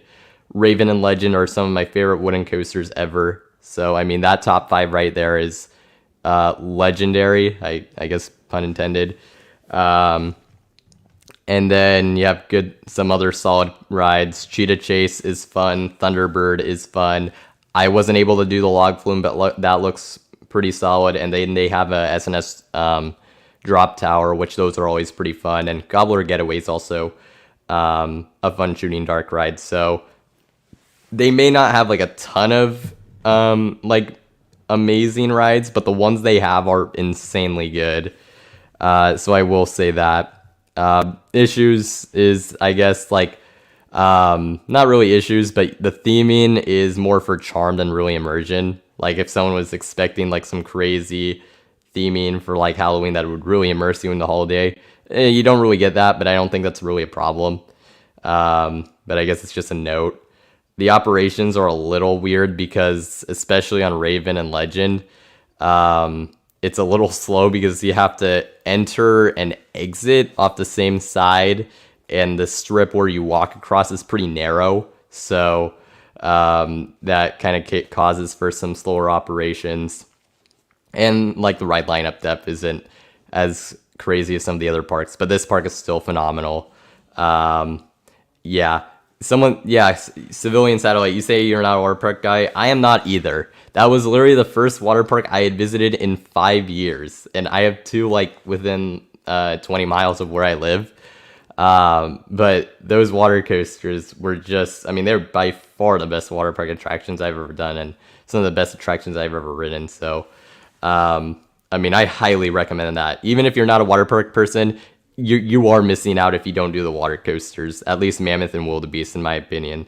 So make sure to do those. I mean, that is, they are phenomenal. And then obviously number 1, I have Disneyland. I do think this has one of the best ride lineups in the world. Not coaster, but ride lineups, like everything overall. I mean, just from appearance, atmosphere, everything, theming, this park is top notch in pretty much all of those. They do have an incredible land in Star Wars Galaxy's Edge. I know some people have given it flack, but I do think it really is an incredible land. Even with some of the potential sort of limitations it has in terms of, being part of the sequel trilogy and all that, I still think it's amazing. The food's great. Staff is incredible. Elite operations, the best operations of any park I've been to. So much entertainment. Even though I'm not into that as much, like if you want like shows and stuff, they are there for sure. I mean, you have the fireworks show at night as always, which is fantastic. But you have a lot more outside of that. And then you have like some of my favorite rides of all time. Indiana Jones Adventure, fantastic dark ride. That's actually very thrilling. It definitely surprised me. Rise of the Resistance, also fantastic. Not my favorite dark ride, but it's really good. And I can understand why it gets the praise it gets. Space Mountain is a criminally underrated coaster. One of my favorites in all of Southern California. Splash Mountain, I know it doesn't have much time, but that's a really good ride, and I'm sure it will still be fantastic with the new theme. Pirates of the Caribbean, also really good classic. Mickey and Minnie's Runaway Railway, I have not ridden that, but I'm sure that would also be really good. And then you just have a just insane amount of rides that are also like just really fun, like Matterhorn, Big Thunder Mountain Railroad, Millennium Falcon Smuggler's Run, Mr. Toad's Wild Ride, Roger Rabbit Cartoon Spin, like just a ton. So they are absolutely loaded. The only issues is this park can be really high stress to visit, especially if an attraction uses boarding groups.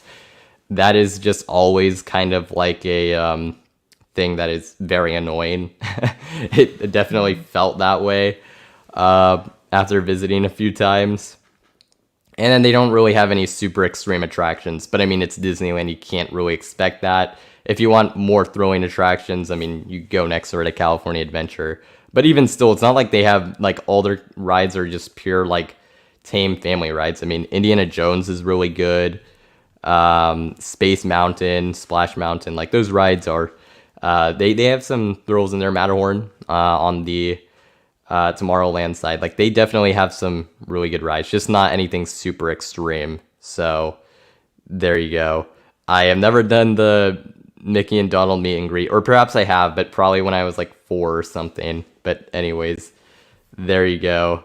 That is my top 10 parks. Hope you enjoyed that. I haven't done this ranking in like literally years. It'll change probably a lot, but I figured, hey, let's revisit it as sort of a last sort of thing to do. Alrighty, next we're gonna go into our next segment, which is Guess the Coaster. So I'm going to be pulling up a coaster on RCDB, and obviously one that's recognizable enough, and you guys will try to guess it. There will be 8 rounds, so that's going to be how that's going to work. And I have my first coaster, so guess away. There you go. I'm going to read through these comments later. I know there's a lot said. Yeah.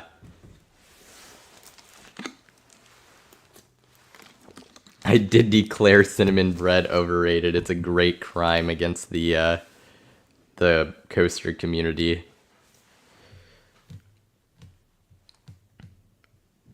I was way more excited to meet Edna Mode. But I didn't. Mom did. And that was a while ago. I mean, like, my brother's here in the chat. Let's see. Lightning Rod at night is incredible. Absolutely. That's why I was saying Dollywood. I didn't get like true pitch black night rides, but I got some that were like really close. And yeah, it is phenomenal at night. All right, let's get to the guess the coaster. Is it operating? Yes, the coaster is operating. So we have operating roller coaster. It's not a B&M, but it is steel. So we have an operating steel coaster. We tried. Yeah, that is true. I forgot about that. Let's see. Pirates at Europa. Oh, dang, that sucks. For some reason, I thought that was a thing. Oh, Europe. It is not in Europe. So far we have steel operating coaster. That's still it. So operating steel coaster is where we are at. It is in North America, so we have North American steel coaster, and it is in the US. So US steel coaster that's operating, and it is not blue. It is not a blue coaster. So, US Steel operating coaster. It is not from Arrow. It is not Phantom's Revenge. So, still very much. It is from a European manufacturer. That is a great question. Yes, so it is a US Steel coaster from a European manufacturer. That does actually narrow it down a good bit. I mean, not a ton, but at least somewhat. It is not Fury 325. It's not from Morgan. It's not from Intamin. It does have inversions. So, US steel coaster from a European manufacturer that's still operating that has inversions. It does not have a hydraulic launch, or I'll just say a launch of any sort. It is not from B&M. It is not Thunderbolt. It is at a chain park, but it is not from Vekoma, and it is not Copperhead Strike. Let's see. So, to recap, chain park, US steel coaster with inversions. That does not have a launch. It is from Gerstlauer. It is not at a Six Flags park, but it is from Gerstlauer. So, Gerstlauer steel coaster with inversions at a chain park. Think that narrows down your options quite a bit. It is not Hang Time, and it is not Monster. So it is neither of those. So Gerstlauer, steel coaster with inversions, no launch. at a chain park in the US. And Charged on PC got it, followed right by Stamford Bridge. It is Mystery Mine. So Mystery Mine is the correct answer. There you go. Yep. And Charged on PC, at least for my screen, got it first. So there you go. Not going to be keeping track of scores heavily as the last time, but I'll try to just keep it in mind. All right, let's see. I'm going to get my next coaster here. And... ooh, this one's interesting. I think we'll go for it. All right, I have my next coaster. This one should be interesting. Oh, I forgot to put the banner down for Guess the Coaster. Yeah, that probably would be helpful. I don't even think I had it down for the countdown, so that's my bad. And at least the countdown was pretty obvious what was happening. But there you go. It is not in Asia, and it is... yeah, well, yeah, it's not in China if it's not in Asia. Does the ride go backward? Yes, it does. Wow. All right, that was actually a really good question. It does indeed go backwards. So far we have a coaster that goes backwards that's outside of Asia. It is not Steel Vengeance. It's not Brown. It is not Nessie. It is not from a European manufacturer. It is not in Europe. It's not Fury. It's not Pegasus Express. No, it is not Full Circuit. This is a shuttle coaster. So far we have shuttle coaster. Well, I guess, yeah, shuttle coaster goes backwards. It is not red and it's not orange. It's not from Schwarzkopf. It is not Switchback. So I guess you can now officially state it is a steel coaster. Not like that would have meant much. It's not Racer 75. So thus far we have shuttle steel coaster. I think that's about what we have. It is not... Well, Diamondback's an interesting answer. I will say that. But it is technically not Diamondback.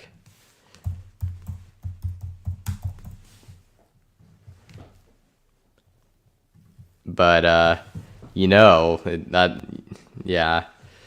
I mean, I think I'll give it Stamford Bridge. Someone else got it. But honestly, Diamondback, since it's a relocated one, I guess that works. But History and Leisure also got it. It is Lightning Loops at Six Flags Great Adventure. No longer operating, defunct.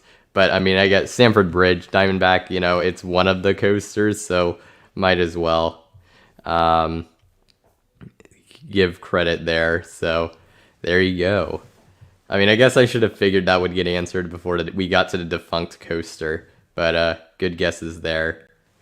Alright, we'll go with our third coaster. Alrighty. We have our third roller coaster.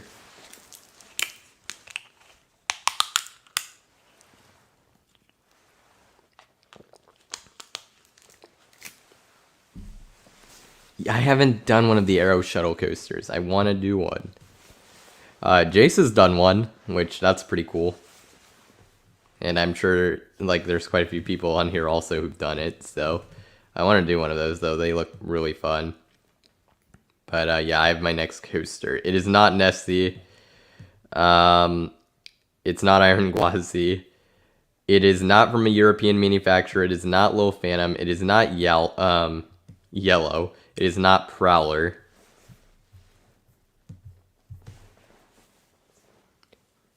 Let's see.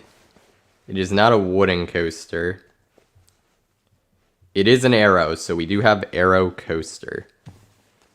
It is not Stun Pilot. It is not GCI. It does have inversions, so we have an Aero Looper. It is not from SNS. It does have more than 4 inversions. It is not Corkscrew. It's not a Corkscrew. It is not any one of the Corkscrew coasters. Though it does have a corkscrew in the layout, but it is not Steel Curtain, it is not Steamin' Demon, it's not Tennessee Tornado, it's not Anaconda, it's not Iron Dragon, it's not Demon. Hello Coaster Dash, welcome to the stream. We're doing Guess the Coaster. It is not Viper at Six Flags Magic Mountain. Well, it is Viper. I mean, charged on PC. I guess you could say Coaster Evan got it first. He just guessed the wrong park. Charged on PC and Sean said Viper. Then Civilian Satellite said Viper at Six Flags Darien Lake specifically. I guess I can give it to any one of you. But yes, the correct answer is Viper at Six Flags Darien Lake. So, yeah, kind of interesting. I don't remember having that issue in the past, but people guessing the either other versions or other coasters with the same name. So, yeah. Alrighty, I'm going to try to get an international coaster here because I want to try to do that. So, it'll be outside of the US. This next one I get. I just got to get something. Anything?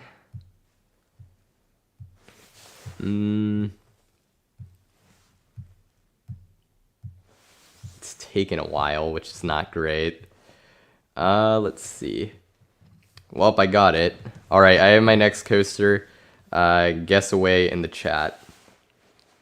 It is not Nessie.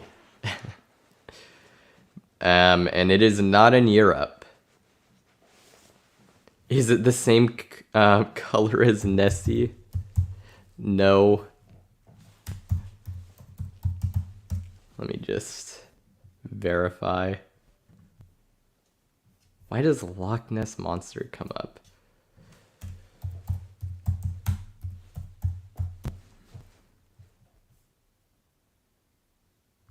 Yeah, it's not the same color as Nessie. Can 100% confirm. Let's see what else we have here.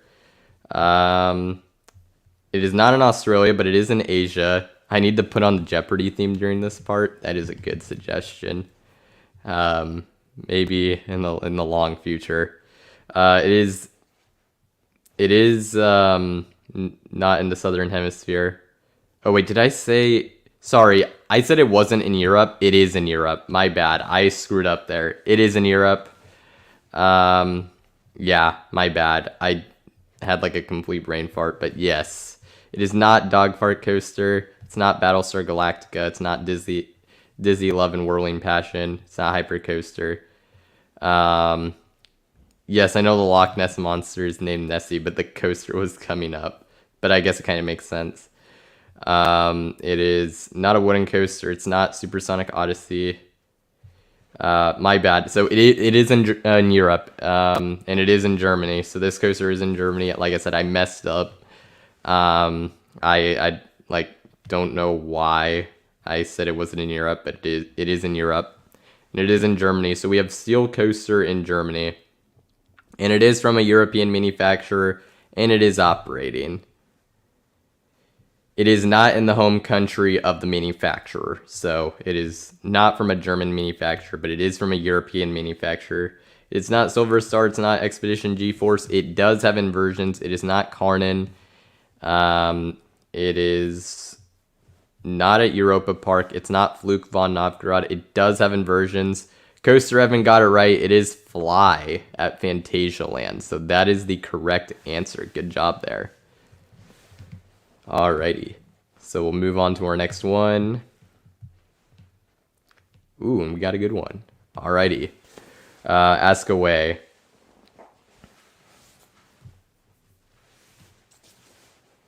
Let's see what we get in here. And this is the 5th round, so after this we'll do 3 more. It is not green. It is not Nessie. It is still overseas. Yes, we have another overseas coaster. Overseas if you're from the US, specifically, I should clarify. It is not in Europe, but it is in Asia. So we have an Asian coaster. And it is from a European manufacturer, so yes. We have a coaster in Asia from a European manufacturer. It's not Loch Ness Monster. It's not Big Boom. It's not in Liechtenstein. It's not Titan. It is in China. It is not a wooden coaster. It is not in Japan. It is not Pyrenees. But it does have inversions. So we have a coaster in China from a European manufacturer with inversions. It is not an Intamin. It's not Fujiyama.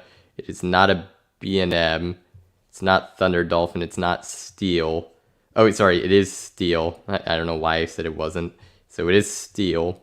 And it is in China, as mentioned previously, from a European manufacturer. It's not Dynaconda. It's not a B&M Dive. It's not from B&M at all.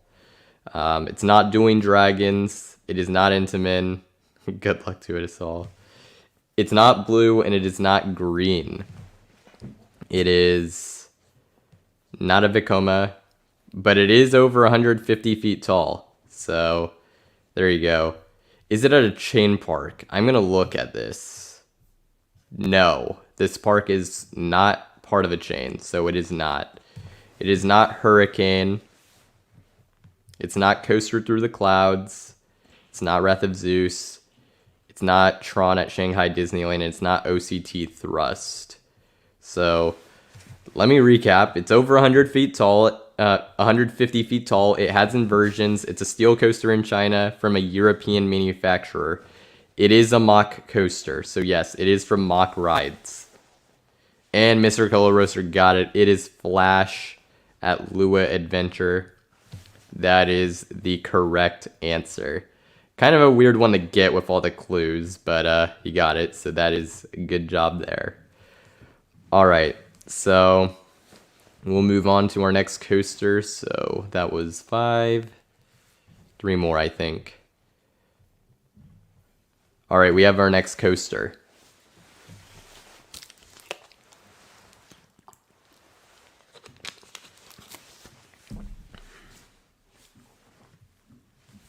It is in the US, so we do have another US coaster. It is not Nessie. Actually, the hypercoaster in Turkey is a clone of Flash, so it's actually the other way around. I'm like 90% sure anyways. It is not Ultraviolet. It is not from an American manufacturer. It's not Loch Ness Monster. It is not at an independent park. It is not Ultra Twister. So far we have US coaster that is not from an American manufacturer. Oh, and it's in a chain park because it's not in an independent park. It's not in a Cedar Fair park. It's not an Intamin. It's not a B&M. It's not Wild One, but it is operating. Well, yeah, I would say it's operating because it hasn't had a announced. It has not been announced to be defunct, so it is operating. It is not a B&M, but it does have inversions. It does not have the ride in the name, but it is a Six Flags park. It's not Goliath. Even my brother knows it's actually a decent guess to throw out there, which is funny. Because there's so many coasters called Goliath. It is a Vekoma coaster. It is not Accelerator. It's not El Toro. So we have a Vekoma coaster within Six Flags with inversions. Charge on PC got it. It is Mind Eraser at Six Flags America. Yep, that is correct. I know some people are like, oh, well, it's not operating again. They haven't announced it officially. And we really don't know that for certain. But Mind Eraser at Six Flags America is the correct answer. So there you go. 2 more rounds left. And let's see what we can get here. Alright, I'll take it. We have our next coaster.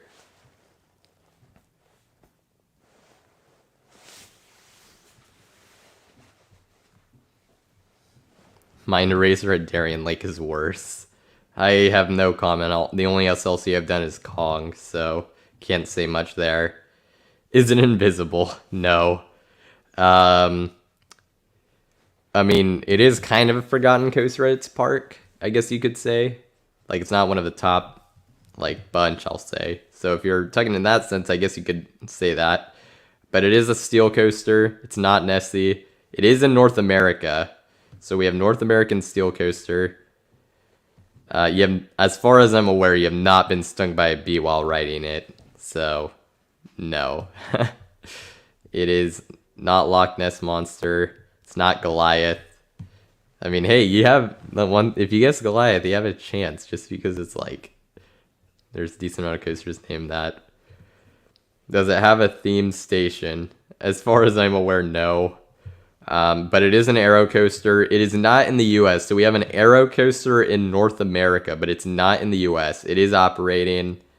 It is not Scream at Six Flags Magic Mountain, but it is at Canada's Wonderland. So someone's going to get this very quickly here. So I guess it's just all right, yep. History and Leisure was the first one to get it, at least as far as I saw, quickly followed by Charged on PC. It is Dragonfire. That is the correct answer. So there you go. One more round left. Hey, and that's also an international coaster, so we're actually doing pretty good there. Alrighty. Let's see. Oh, wait, hold up. I accidentally passed it, but that is, I think we can end on that one. All right. I have my next coaster, so guess away.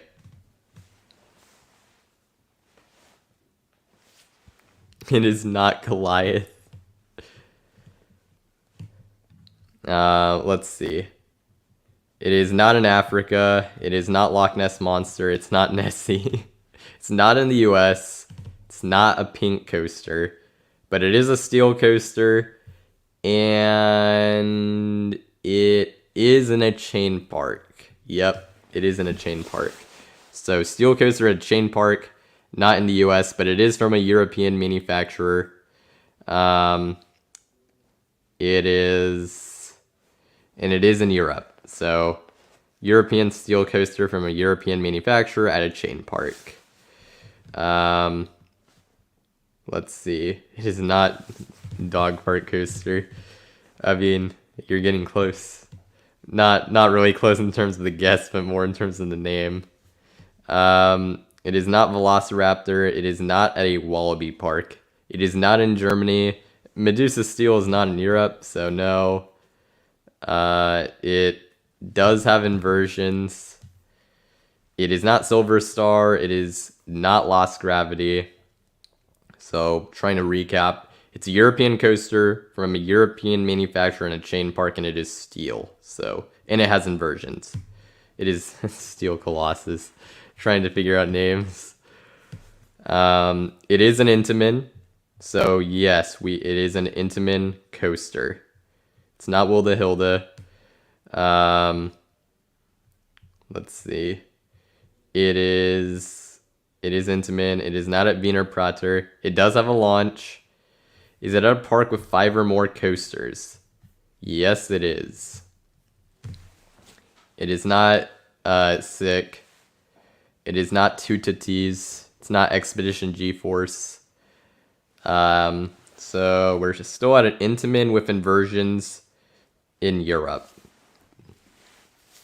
Let's see. It's not Stealth. It's not in a Merlin park. It is not Defunct. It is not Wilda Hilda. It's not Rita. It's not Nemesis. It's not Smiler.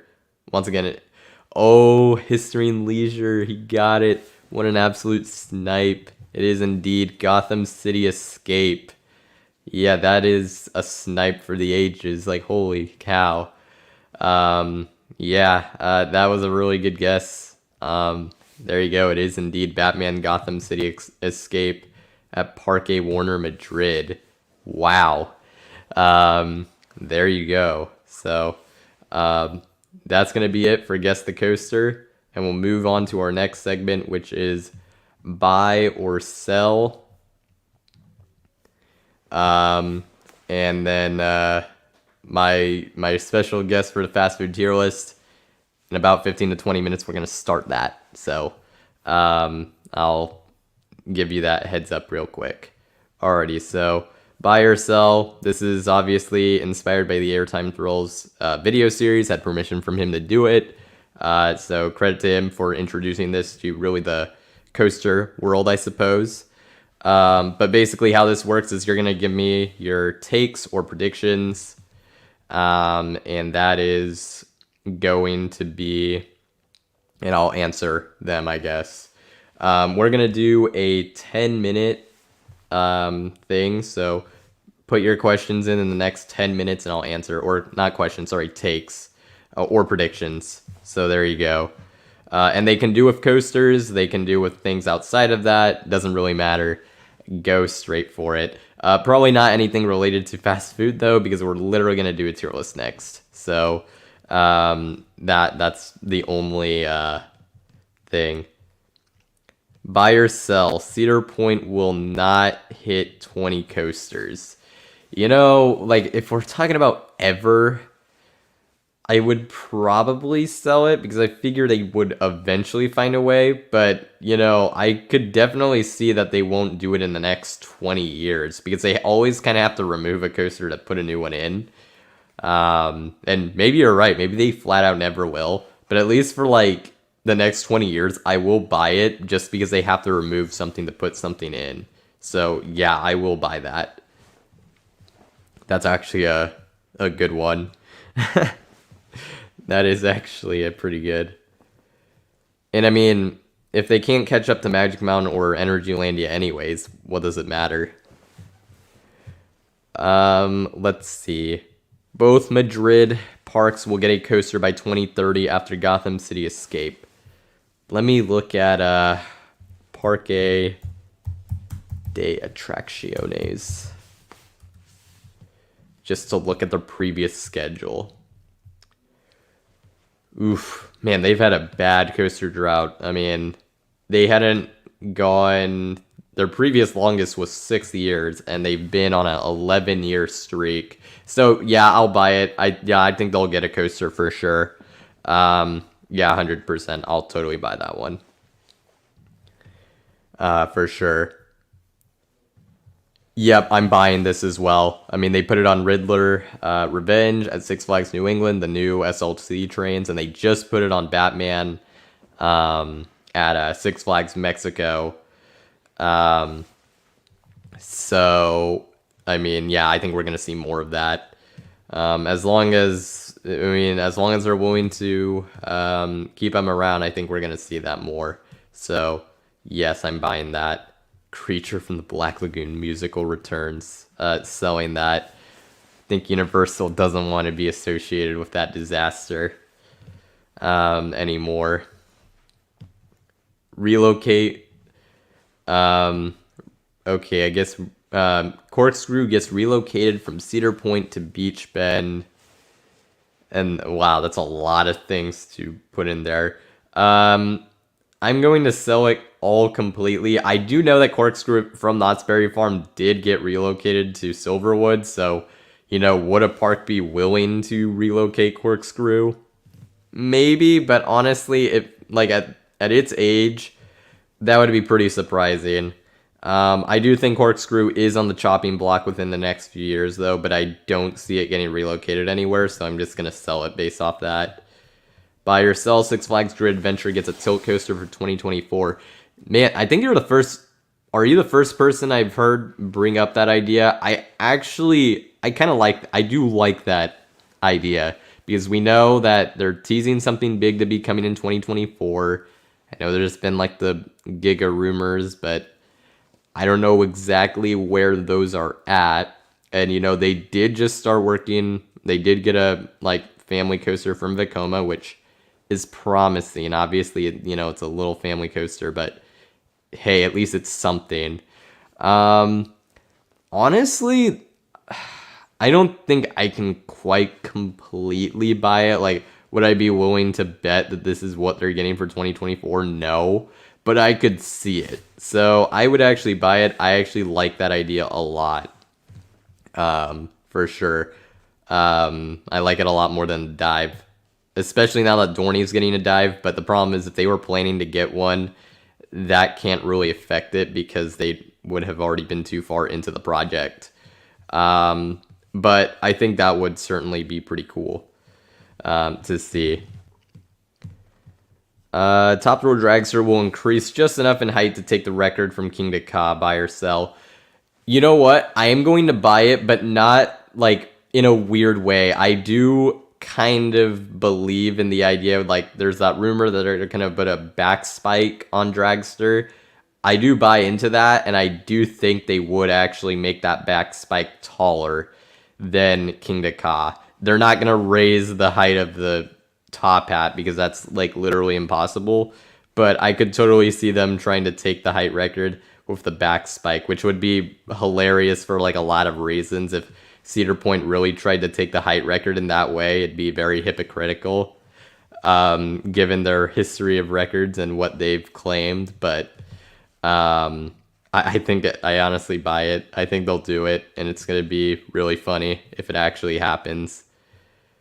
Buy or sell. Primordial will feel like a dark ride as much as a coaster. It's so weird, like looking. It definitely looks like it has coaster sections.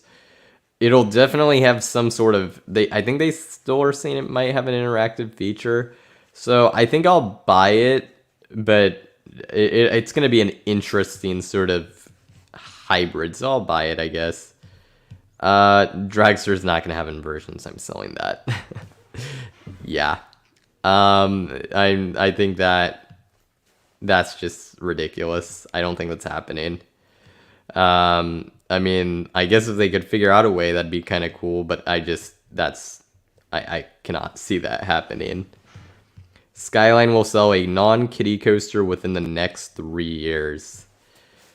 Well, they do have the Trailblazer model out there, and they did sell the Pescetti Bowl relatively quickly after revealing it, like within a year, I'm pretty sure. So I will say I'll buy it. I think they'll be able to sell it, just assuming everything goes well with the Pescetti Bowl coasters. I think someone will hop on and buy one of their Trailblazer coasters. And maybe some companies will give their... I don't consider the Skywarp and those rides as actual roller coasters, but maybe they'll give those a chance again with the new track technology. So I think that'll happen, so I'm buying that. Buy or sell, Disney or Universal gets a new Vekoma Flyer. Well, I don't think Disney is doing it.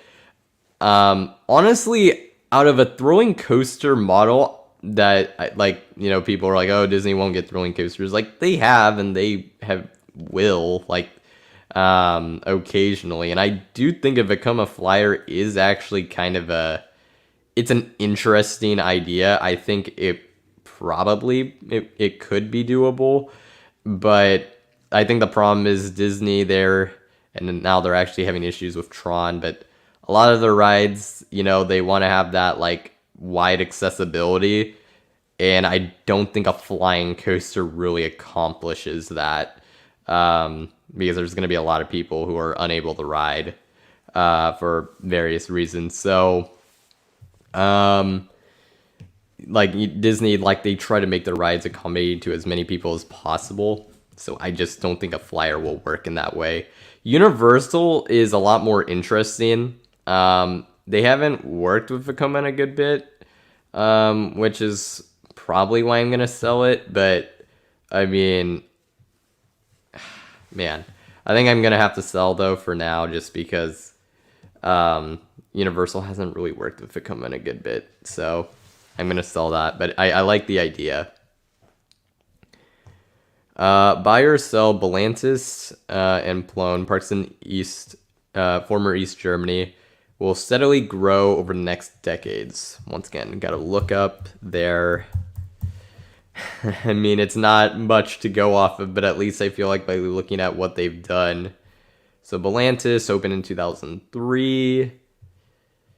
and they haven't done a whole lot, but it is a Parque. It is in the Parque Reunidos chain, and I think as is and then Freze Park Plone.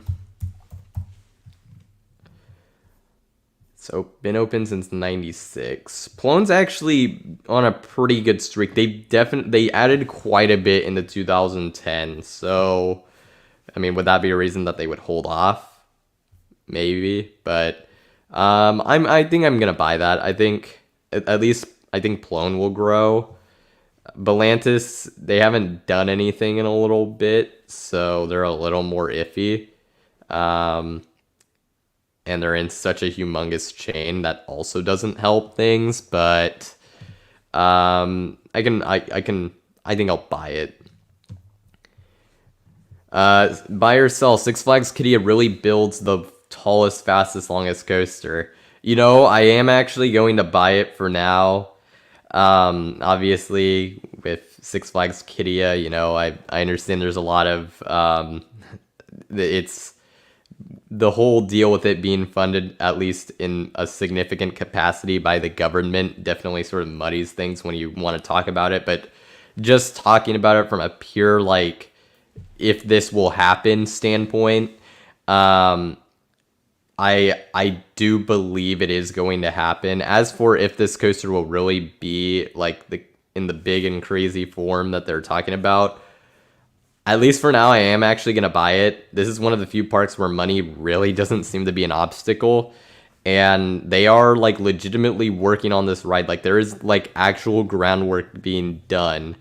So I am going to buy it, as crazy as that sounds. Obviously, there's still a long way to go, and anything can happen like from now until construction completion. But for now, I'm going to buy it.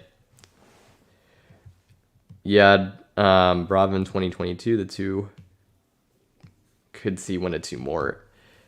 Yeah, I could see it. I think if the coasters end up working out well, Six Flags will probably add those to a few parks. And I think that's kind of nice. It's kind of like they can give their park something for not that much. So I think that's kind of a good move. I could definitely see them doing that for 2024, so I'll buy that. Buy or sell, Raven gets new GCI trains. This one's interesting because Holiday World has tried in the past to put newer trains. I'm going to say sell because they have PTC trains for all their coasters, and I have to imagine that just makes everything like relatively easy for all their wooden coasters, I should say. Could they do it?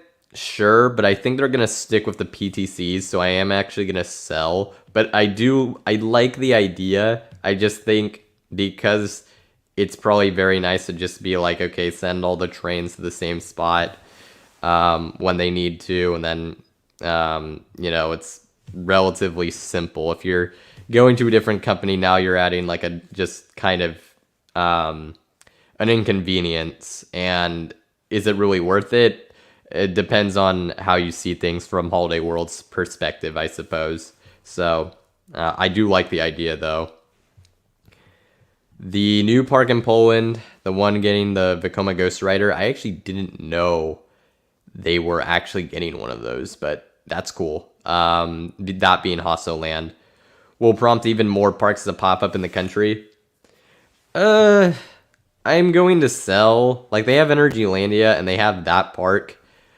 I kind of think those two are going to kind of compete with each other, and then it'll be kind of everyone else, and that's going to kind of be it. Could that happen? Sure. I just don't think so. I'm going to sell on that one. Yeah, I'm buying that Busch Gardens Williamsburg is getting a hyper hybrid. It just makes the most sense. So there you go. I guess I slightly went over time, so I'll answer questions that come in the next minute. So we'll see if anything else does. Let's see. I think that's pretty much it for now, actually. So that might actually be a good point to wrap this up. So I think I'm going to wrap up buy or sell right now. Some interesting I some interesting takes, interesting ideas. Um, so good job with the questions and with the takes, and we'll move on to our next thing, which is going to be the fast food tier list. So let's see here. So my guest, if you're watching, you can check in, and we'll get started right away, or pretty quickly here. Actually, I need to put this on. I don't have Johnny Rockets on here. It's from my there is some sort of government funding I think involved, but I'm not really sure what the situation is there. Okay, he is in. So actually, and then let me get the thing up. So we'll get started here pretty quickly. How these tier lists work, if you've never been a part of this, is you are also involved with the tier list, so you can in the chat give your rankings of the places as well, and that'll be incorporated. We did this a while back, but I've been to quite a few new places, so I thought I'd revisit, and it's just kind of a fun topic. So we're gonna go into the fast food tier list. I'm going to bring it up here, and then I'm gonna bring in my brother. Aiden is gonna be the special guest, first time appearing on here. Aiden, how are you doing? I'm doing good. How does my mic sound? Does it sound good? A little quiet for me, guys in the chat. Let me know if he sounds good. I can try to talk louder, but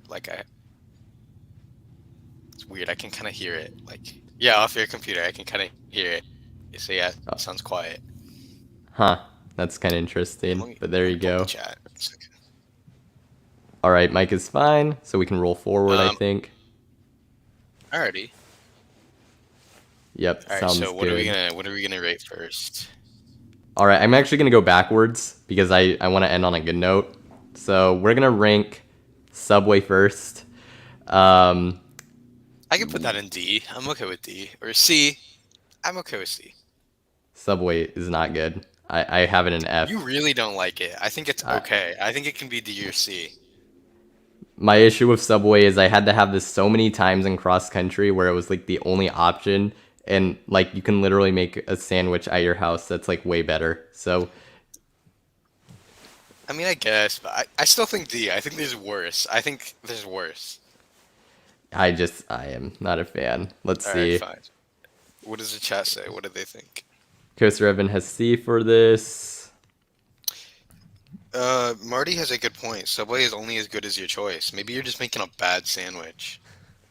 That's why I said C, because I think it's okay. Yeah. Oh yeah. I'm actually I know let's see. Hopefully this works out. Can people see the tier list better? I know you can't see the whole thing in total, like all at once, but hopefully We we got can get two it. C's and an A. Okay. So I think C is a good spot. I like C. I guess someone actually has it in A, so I think C is actually, as much as it pains me, I think we can stick it in there. It's not that bad, dude. It Ye- isn't. That's fair. Anyways, also this is the first time Aiden's been on here, so Yeah, for my hi. Hi, brother. everybody. Uh, Um, I forgot to plug his channel in the description, so I oh, that's apologize for fine. that. But It's all make good. sure his channel is called Gilgy. So Yeah, um, I do yeah, you Lego can. videos. That's why my icon's a little Lego Batman. And I can't. Yep. The reason my face isn't being shown is I haven't shown it on my channel, so I feel like that'd be unfair to my viewers. Yeah, that's pretty fair.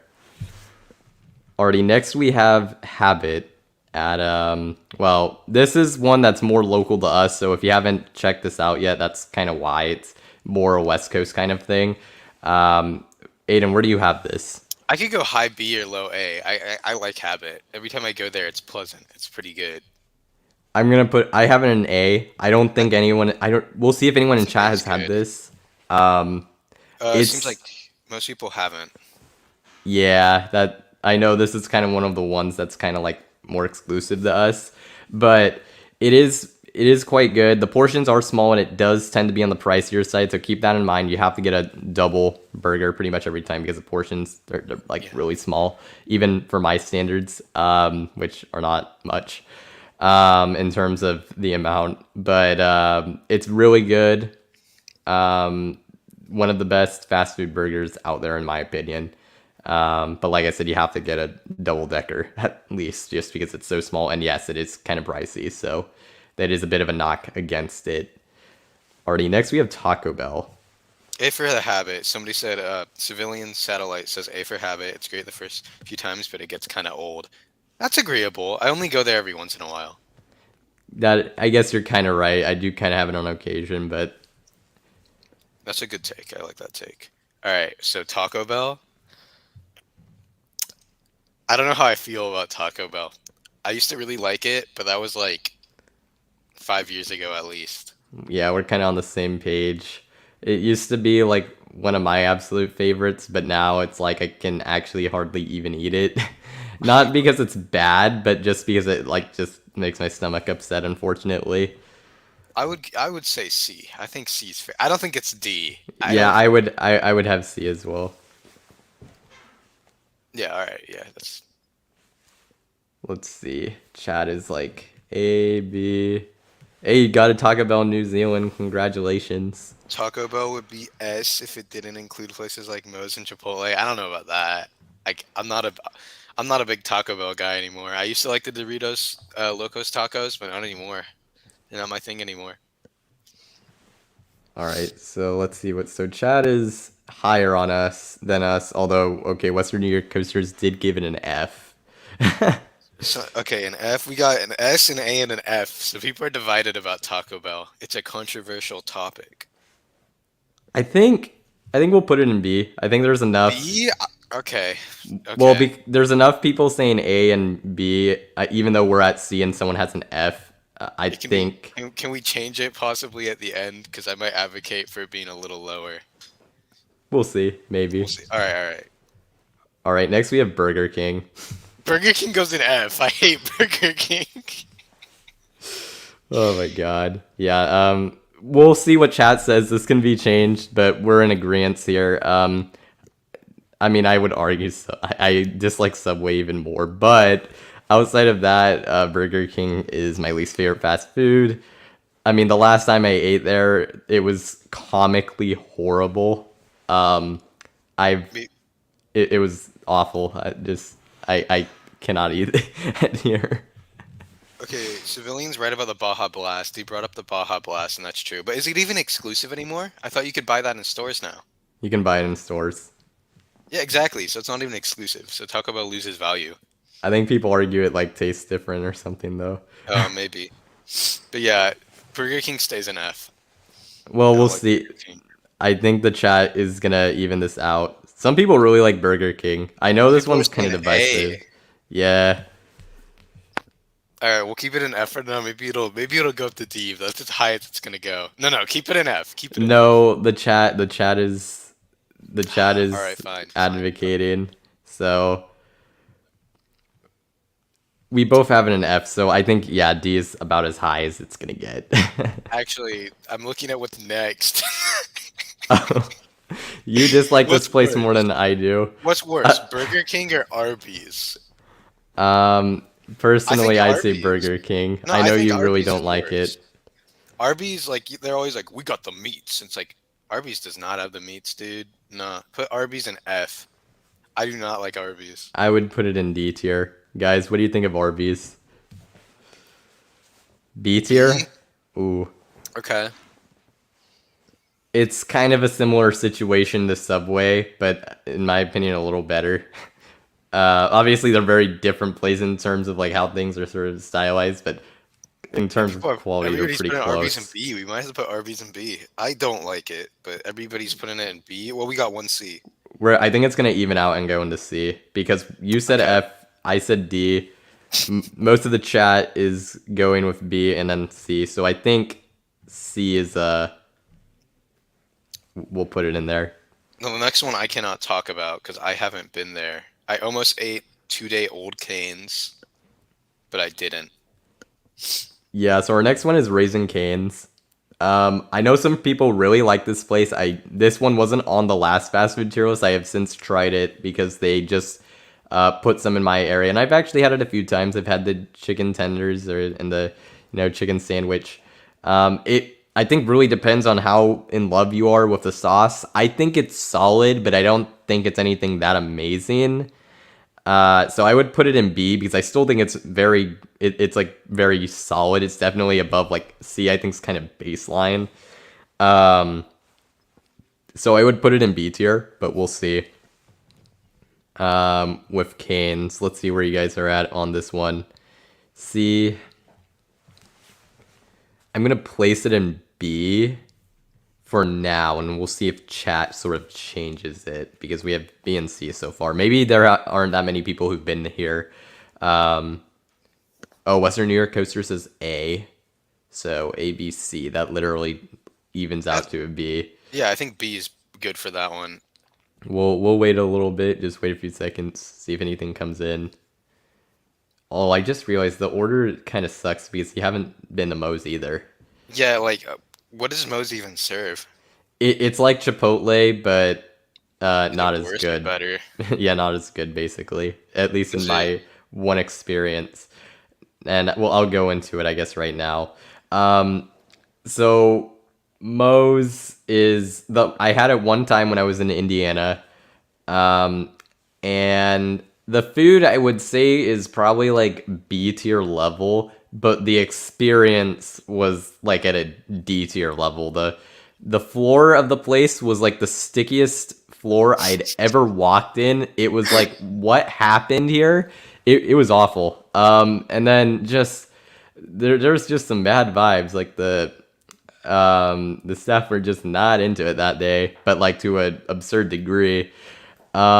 So for that reason, I would put it in C. Um, like I said, it B level food, but the experience was quite bad. I guess you could even argue F for the experience, Well, but that might have just been that one Moe's. I don't think like I know, but like, dude, but that's my only experience.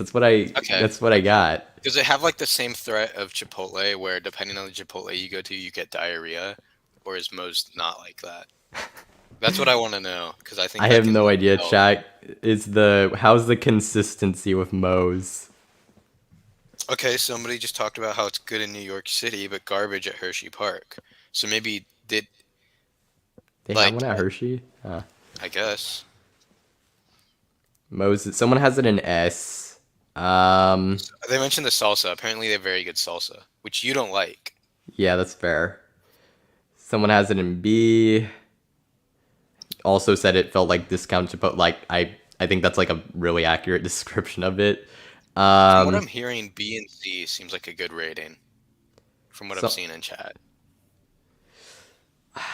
I think we'll put it in B. I know someone had it in S, but I had it in C, and everyone else is kind of at like a B level. Yeah. Oh, okay, yeah, okay. I think B is. I think that's fair, honestly. Next is KFC. Is it finger licking good or toe sucking bad? I like KFC. I like KFC. Like I don't have it often, but when I do, I enjoy it. I have it in D. I honestly don't think it's You that good. really don't like it? I think it's okay. I mean, if I it's in D, I think it's like below average, and that's what I think KFC is. I think KFC is average. I do not think it's below average. All right, so then you're at C basically. All right, people like KFC. All right, You were saying okay. B. Yeah, KFC is not bad. Like People like KFC. All right. it's finger looking good. Uh, It depends on how much chicken you get with the oil. That's true. That's a good point. I think we'll put it high C. Yeah, I think that's fair because you said C. I Actually, said B or C. I'm okay with either. okay, then it's going in B then because the chat said B, and I'm like the one weird person, I guess. Sonic, I haven't been to a Sonic in so long. I remember as a kid I really liked it. Sonic, I went to kind of recently. It's all right. I think Um, I feel like it could be a C from what I remember. But it let's chat this side. I would say C. I haven't really tried the drinks much though. I don't know that it would change my mind to be honest. Some of the drinks look a little too weird for me. I'm cool with C as well. Yeah. Civilian satellite agrees. It's okay, but a fun gimmick. D for Yeah, Sonic the roller setup coaster. is kind of fun. The setup is pretty fun. I will agree. Sonic the D for Hedgehog. How Sonic. often do people joke about that? I used to think it was like when I was a kid. I thought Sonic was involved, and I was kind of disappointed when I went there and there was no Sonic. Yeah, I kind of got the same vibe too. Like, I think there's a decent amount of us who thought like Sega was involved or something, and they weren't when we were younger. I think, They yeah, had to at C least have is, done like a deal, like for one of the Sonic movies or something with Sonic. If they haven't, that's like a completely missed opportunity. yeah. I don't. Disappointed that they didn't serve Hedgehog. That'd be like the greatest collab ever. Just be like, all right, we're serving Hedgehog now. And they do like Echidna. Oh no. Oh boy, All that'd be right. bad. Next is whatever that is. This is Steak and Shake. This is I like this place quite a bit. I had it in Indiana. They have some pretty good shakes. Their burgers is one of the better ones in my opinion. I'd actually give this like a low A. We'll see where other Okay. people are at with this one. Um, but I have it in A. I think this. I know the opinion on this one isn't like super high. We'll see if other people have had this. It is, I guess you could say, one of the more obscure ones on here, but we'll see. Yeah, I haven't been there like ever. I don't think I've even ever seen one. There's actually a bunch in Atlanta because that's where they're based. But and I did have it there once, but you weren't with me. Let's see, B or low A. Yeah, Okay. that's kind of where. And oh, someone else had a C. So Coaster Evan had a C. So I think that's gonna put it in B. Okay. Unfortunately, I think that's honestly fair. I'm okay with that. All right, the next one. This one's weird because I was surprised to see it under like the statistics of so many fast food places, but I guess it counts. This is Panera Bread. What do you think of Just talking this? about the mac and cheese, then it's like S tier, but everything else is mid. But the mac and cheese is goaded. But it's That's so all I have to say about it. expensive. This place is stupidly expensive. Is the That's true, problem. and now they have like the microwavable version, which is honestly pretty good. Yeah.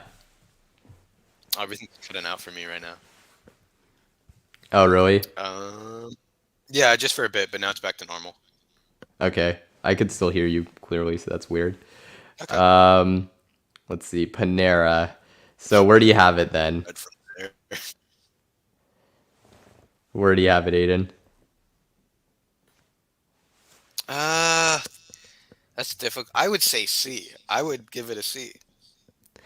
I would put it in B. Yes, it's So overpriced as frick, okay, but somebody said A for Panera. I think B. Okay, somebody said A. So I think yeah, B is a good spot. the flatbread pizza there is good. Yes, I agree Okay, with so that. I think Good point. I'd say B for now. We even put it in A. Honestly, I think the chat's kind of high on this one, so I think Yeah, and also we um have a lot of things in B. B's yeah, looking crowded. I think Panera and A is I think fair. Next we have Carl's Jr. That's difficult. I would personally say like a C or maybe even it's a high C to low B, I would say. It's squarely in C for me. So For me, and I oh wait, I want to clarify one thing for people. This is also Hardee's. So if you've had Hardee's, if that's what's in your region, that's Carl's Jr. Wanted to just say that. Aiden, you had a point. no, I was no, I'm good. Somebody else said high C, so yeah, I think C is fine. Let's see. High C. We'll see if other people come in. Like I said, it either Carl's Jr.'s or Hardee's. All right. Okay, someone actually gave it A. Yeah, Hardee's is Carl's Jr. They're the same. They're the same thing. They just have a different name in different regions. Okay, somebody said A, so I think like I'm fine with B or C for Carl's Jr. or Hardee's. I I'm fine with think either. I think with well, we're both at C. Someone else said C. Someone said A. and then we have someone in A. I think we'll put it in the large mess that's becoming the B tier, but I think that's all right. I think maybe at the end we'll take maybe some stuff out of the B tier and put it into the C tier. I'm mainly looking at Perhaps. Taco Bell. All right, next we have Jack in the Box, It has been which a long time since I've been the Jack in the Box. we've both. It's been a long time for both of us, but based off memory, this place was never one of my favorites, and there's a reason I haven't been back here in a while. So I would actually put this in D tier. Apparently, Carl's Jr. has really good chicken tenders, which I want to find out. I hope that's true because I like a mean plate of chicken tenders. Then maybe you like Canes. Well, yeah, but it's just so crowded. There's like 50 cars outside of it every time we're near it. Just go in the restaurant. You're good. It's not that bad if you literally just go in the restaurant. Oh wait, so we're on Jack in the Box. What are people saying Let's about Jack see. in the Box? Anyone been the Jack in the Box? Yeah, I last time we did this, I know there hadn't been that many people who have been there. C for Jack in the Box. Okay. Let me put C. Okay, I think yeah, I'm okay with C because like yeah, it's been a while and I don't remember it being great. I had it in D, but and I would be tempted to put another one in D tier, but I think we're gonna stick it in C. I mean, theoretically, C should be the largest one. It's kind of funny that B is right now. Oh boy. S Next we S have S S S S S. for Panda Panda Express is Express. S, or at least a high A. Here's the problem. So the last time we did this fast food tier list, I vouched for Panda Express. I said S tier. Then I had it in Indiana and Ohio, Oh yeah, and and it was really oily and holy bad. frick, I understand now why people don't like this place because it was so much worse than normal. I mean, the orange chicken was pathetic. It had like no crunch. It had been like oiled to death. I mean, it was legitimately like, what in the world happened? I can understand why people were calling it gross and everything now, and that has to factor into my ranking because that was not great. So I'm gonna but I really like it around here. Is kind of the problem. I would put it in A I say tier, A. I think it should be an A at least. I would put it in S, but whatever. but man, regionally they have a quality control problem. I mean, that's been pretty obvious, for sure. You've been all over the place on Panda Express. You've had the entire rainbow of experience. Yeah, I feel like if I'm probably just not gonna have it when I go to other states because it seems like it's a disaster. Okay, so for Panda Express, I'd say A if it's where we live. And like from what I've heard, it seems like a C or D if it's like in certain states. All right, let's see. Coaster Evan has A for Panda Express. Let's see what else. The Panda Express you've had at a park was a solid F. That's there is if you have it at a park, there's quality drop off there too. Although honestly, the one I Not had as in bad as Indiana was politics. worse than even like the Kings Island location, which was not good. But I mean, my goodness. Let's see what else. But so you have it in S, I have it in A. Someone I'm has fine it with in A. F, but I think we need more in A. So I'm actually, Yeah. and a lot of people are talking high on it. So I think we're gonna stick it in A tier. I think that's Okay, nice. Domino's. I the last time I was at Domino's, it wasn't very good, but people have said Domino's has stepped up their game. So I feel like I can't really judge on this one. The last time I had it, it was like super. It wasn't like bad, but it was not really anything that amazing. Like I guess that definition would like be like around C or D tier.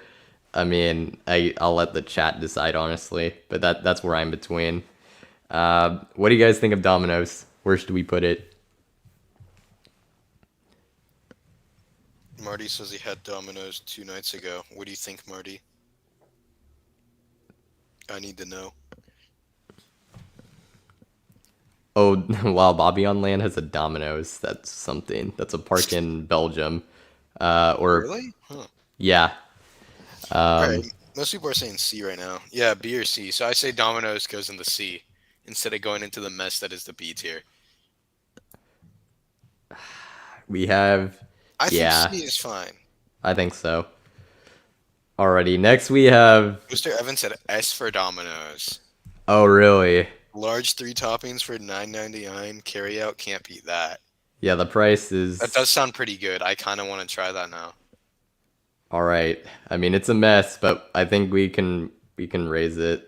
Oh, wait, no, now someone else put in a D, so I think, No, I no, think I C think we're is good, fine. but I kind of want to try Domino's now, is what I'm saying, at some I think, point. It's yeah. been so long. All right, next we have In and Out. I know last time I got I think it a should be lot of heat. A, All because there's right, too much in B, and I think overall it's better than most of the stuff in B right now. I I think it's a I low A, but it should be an A. I would normally put it in B, but I mean I would take it over a decent amount of the options here. My honestly, everything outside of Steak and Shake and maybe Cane's, I'd take it over pretty easily. So I'm okay with putting it in A. I think I it would should go normally in put it in B, but just with how the tier list has shaken up, I think I'd be able to do that. Someone said S A. Let's see, what else do you guys have for In and Out? Someone, yes, Coaster Heaven. Now that's a take I can agree with. Okay, but to Um, be fair, I tried to try the chili fries. You went in and out, and I asked for them, but they the were on the animal senior menu. fries, Yeah, I yeah. wanted to try those because that's people keep saying no, no, no, no, no, no, no. The normal fries aren't that good. Get the animal fries. And I'm like, I tried, but I didn't. I wasn't able to get them. Dang. I think now just because so we had an S tier, three A tiers, and a D tier. I still think that probably. I don't think I'm gonna I put think it it in should be an B. A. We'll put it in A. Um. Yeah. Next we have Five Guys. Five Guys, I think that's a B. I think that's a B. I think Five Guys is pretty good. I enjoy Five Guys. This one is like high B. Like I could I could put it see in low where A. people could put it in low A. So if people are on that train, I can totally understand that. I like how are we even gonna get a single one in S? I honestly don't think so. We'll see where. I mean, we got some bangers coming up, but we'll see.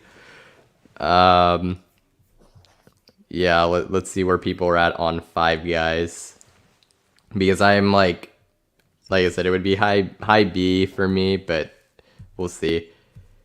Okay, everyone's saying A for Five Guys. Okay, we can put that one in A. I'm fine with that. Like I said, I think it's a low A. All right, I think that's fair. I think In and Out is better personally, but not by much. To me, it's pretty slim. I could go for either. I prefer Five Guys, but there are better options in terms of burgers, I will Don't say. worry, McDonald's is coming up for S tier.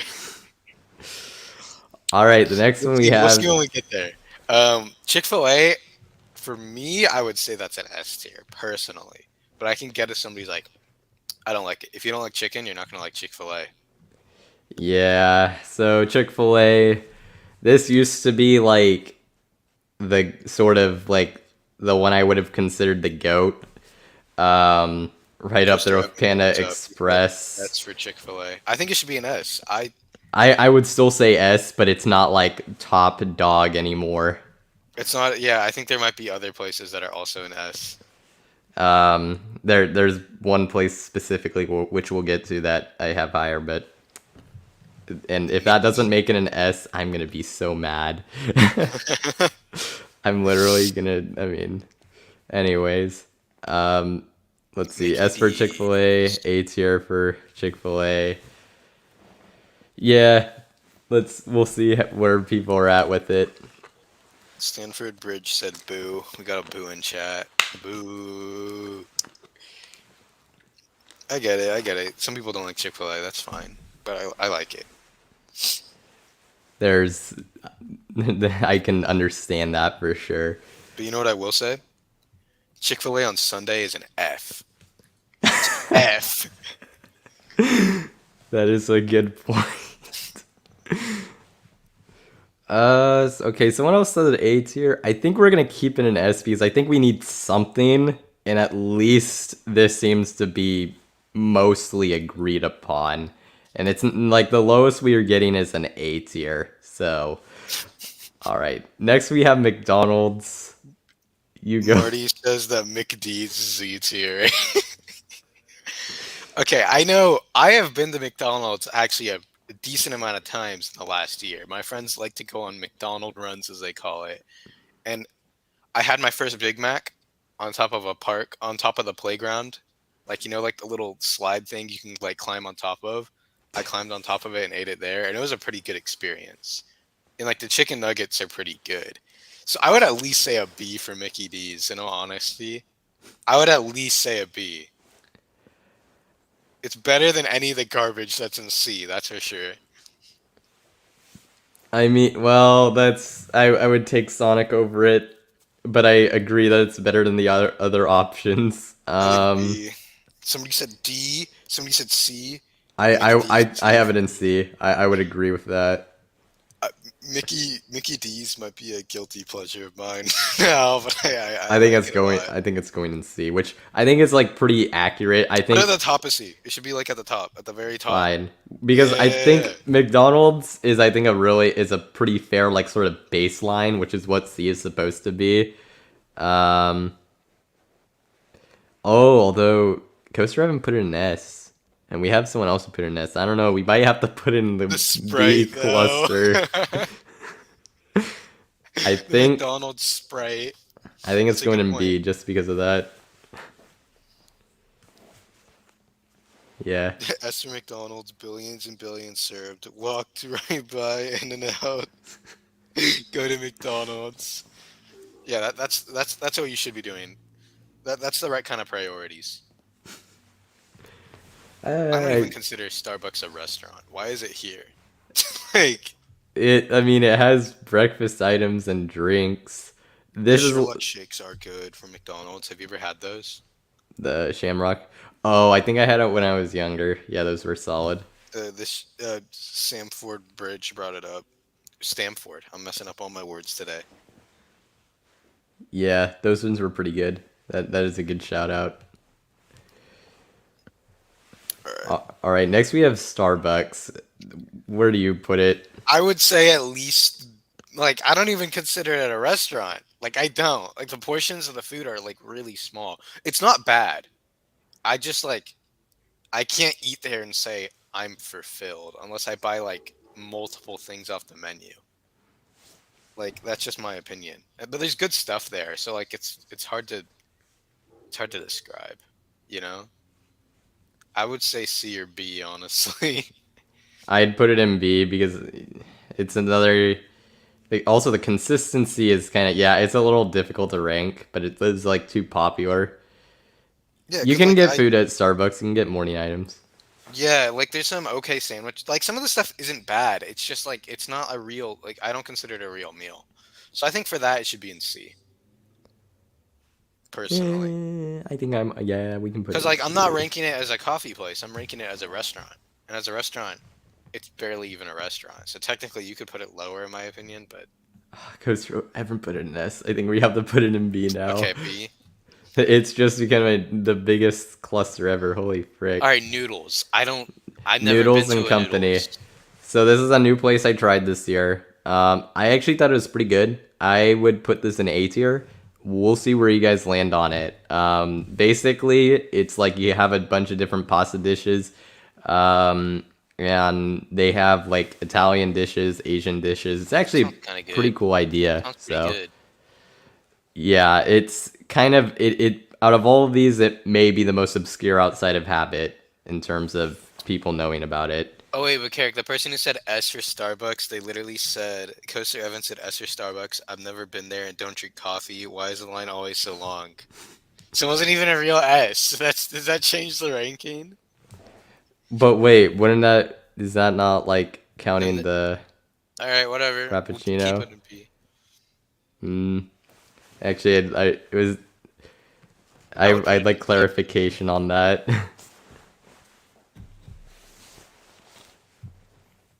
Let's see. I think yeah, we'll for noodles and Oh, company. I noodles don't goes think in A. anyone's. Okay. Yeah, If they that's don't where I have have pool it. noodles, then it's an F. That's what c- civilian satellite says.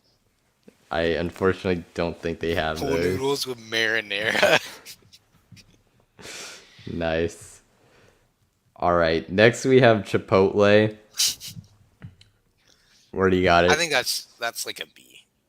I don't think I Chipotle is an A. I don't. I would have it an A.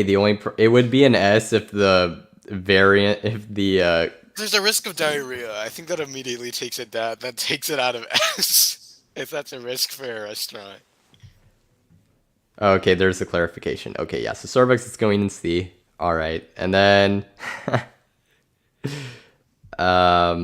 for Chipotle, I have it in A, you have it in B. People are saying S.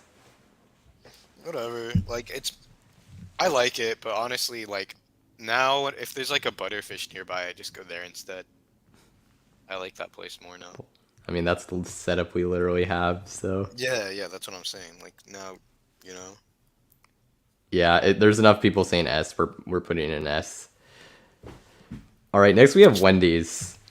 Wendy's, that's like a C. Wendy's is a C. Are we counting Wendy's like Twitter? Because their Twitter is pretty funny. If you want Does to that count count in it, the ranking? you can count it. Then again, if we count that, we would also have to take into the Colonel Sanders dating simulator, which I think would move it to S. So I don't think we can count those as part of the ranking. Yeah, I guess only going off the food because also, Chick-fil-A that would potentially really We have got a couple drastically affect A's. the We got a couple A's and an rankings if we S went for from stuff Wendy's. outside of the food. All right, let's see. Wendy's. I would honestly, I would say B for me. I actually like it. I don't have it super often, but whenever I go there, it's always like, yeah, this place it's good. Oh, then the first Wendy's is gone. That's super sad, Sean. That's a bummer. I'm actually bummed out about that. Oh, that sucks. Yeah. Let's see. People like Wendy's. People like Wendy's. All right, I think it's going in A tier. Yeah, I think it is. How is A tier larger than C tier? That is crazy. And then we have Culver's, which is the S. GOAT, S, in S, my S, S, opinion. S. We'll Because even, see. okay, they had that one sandwich, but they had other options that were really good. The sides were like really good. You mean burger? It wasn't a sandwich. A burger, whatever, whatever it was, whatever that piece of heaven was, it was pretty good. But it was only limited. It was only limited time. But the cheese curds, chef kiss, the shakes were pretty good. Everything was pretty good. Yeah, they had I forget what it was. It the Wisconsin Pub Burger, I think is what it was called. It was a limited time version of it. I mean, I ate that's like the best fast food burger easily. So, easy S. And then the cheese curds are also fantastic. So, Okay, um, somebody asked where would Johnny Rocket fit in? I haven't had it. I We wouldn't had it at know. an airport once. We did a Yeah, long and I time don't ago. remember it. So, like C or D tier probably. Okay. And somebody mentioned the Curder Burger. What is the Curder Burger? Oh my God, is that like cheese curds in a burger? Oh I'm my gonna look it up. God, I'm looking it up right now. If that's actually Curder a real Burger. thing, they need to bring that back. That sounds amazing. Burger. Curder Burger Culver's. It's the first thing that popped up. It just. Ooh. Is it? It just has like a big patty that's a cheese curd. Oh my God, yeah, Like that literally, okay. that sounds like the best thing ever. I want to try that. Bring back hashtag bring back the Curder Burger. Yeah, That yeah, yeah. yeah. I mean, holy frick, that sounds amazing. So yeah, there is a Johnny Rockets at Magic Mountain. Yes, I've never eaten at that one. No, they don't. As far as I'm aware, cheese curds do not pose a risk of diarrhea. as far as I'm aware. Eh, there might be, but it's worth it. But yeah, already. So that's the tier list. I guess what we'll do, Aiden, you can choose one to shift around wherever you want, and I Taco can Bell's do going in it. C at least. Is that the one you only get Actually, one? let me look at it. Let me look around. Let me. Is there anything I hate more than Taco? No, I would say Taco Bell in C. Okay. That's my personal opinion. Taco Bell should be in C. And then I can move one wherever I please, I guess, and that'll finish our tier list. Subway's gonna go in D. I would put an F if I wanted to, but um, Do you cheese tier know, list. there's not anything that's like ridiculously low, which I actually think is nice. There's some things that are too high, but I would say everything seems to be actually like pretty good. Um, but you know what? I'm gonna make you happy, and I am gonna put Arby's in F tier. Yeah. Even though I Subway's don't agree deserve with, that. I mean, I have it in D, and honestly, I think you could put an F. So yeah, so that's our fast food tier list. If a fast food restaurant wasn't put on here, most likely we haven't been. I have not been to Shake Shack, unfortunately. Um, so I know that one would be really high. Whataburger I have not been to either. There's quite a few that we need to still check out. Uh, I there's quite a few, but that's our tier list. Thank you, Aiden, for coming on. Yeah. You can, I guess, plug your channel. I don't know. I play with Legos. Well, like, I guess that's a simplification, but yeah, you can check me out, Gilgy. Um, yeah, I think that's about it. Yep, he does stop motion videos. I believe Civilian Satellite actually congratulated you for the Yeah, yeah. He Megadeth congratulated on the promo. Megadeth thing. That was a fun commission. Yep. So there you go. Thank you, Aiden, for coming on, Yeah. and hopefully Uh, we bring you back in the future. It'd be fun to yeah, it do was it. fun. Bye chat. It was nice being here. I still don't like Taco Bell or Arby's. You can't change my mind. But bye bye. Alrighty. So that's gonna do it for the tier list, and we're gonna move into our final segment before the final Q&A. And actually, wow, this room actually has gone longer than I was expecting. But it is a farewell stream, so I don't think that's necessarily an issue. And that is Coaster Hangman. So we are gonna be doing that now. So let me bring that up, and we'll get started right away with that. I hope you guys enjoyed the fast food tier list. Bringing that back was, I think, a really fun idea. So there you go. And we're going to see how this ends up looking like. Okay, so let's present this thing, and then Roller Coaster Hangman. No hang person, because as I mentioned in the past, that would just, the amount of work it would have to be for that is just a little too much for me. But here it is. Can everyone see the screen all right? Hopefully you can. And that should be it. All right, so let me know in the chat if you can see it well enough. This is just a title screen. The chat is playing Hangman. So you were trying to guess it. Okay, you can see it. Good. And so with that being said, we're going to get started right away. So here is our first one. Really long name. Some of these are going to be easier than others. We're actually starting off with the more difficult ones in my opinion. So guess away. It is not Hagrid's. It is not sick. Remember, want to try to guess letters. There is multiple S's. So, oh wait, we need to have caps lock here.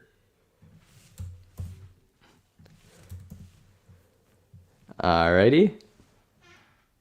Oh wait, I messed up here. Okay.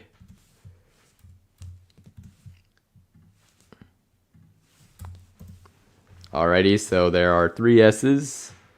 There is an H. And then we have, it is not Superman.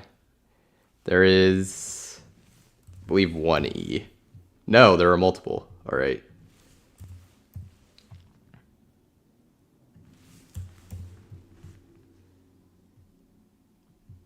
There's actually quite a bit.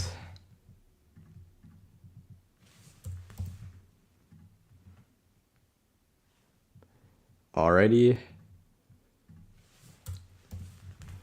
And then there is two R's.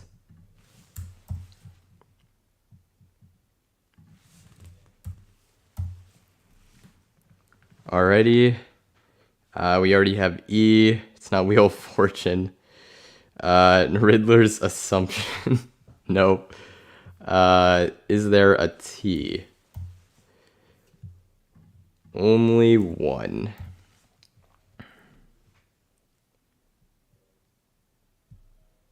Let's see.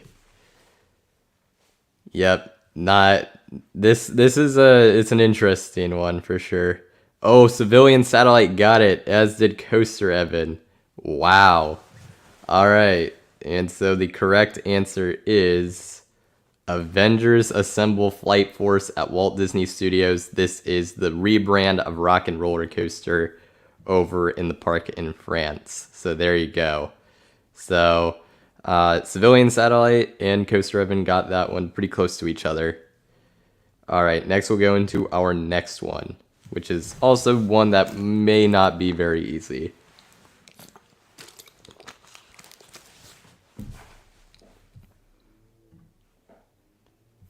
Is there an E? There is one. Is there an S? No, there's no S. There is a single L.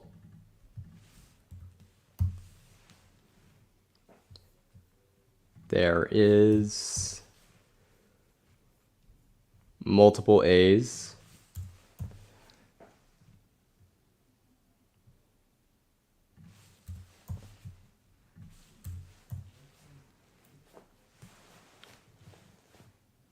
And then let's see. It is not Phantom's Revenge. It is not Wildcat's Revenge. It's not Riddler's Revenge. There is no T.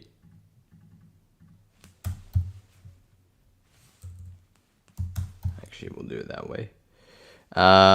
There is a single N.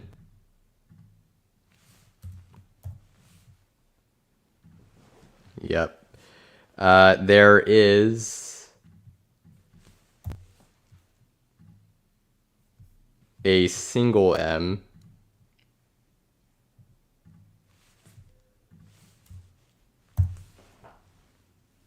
There is a single I.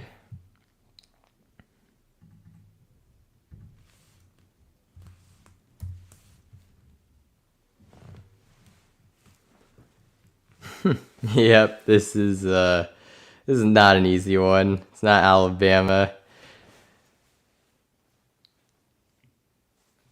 Like I said, this one is one of the more difficult ones. And we'll see how this goes. Might want to go for letters. There are well, there's a single O.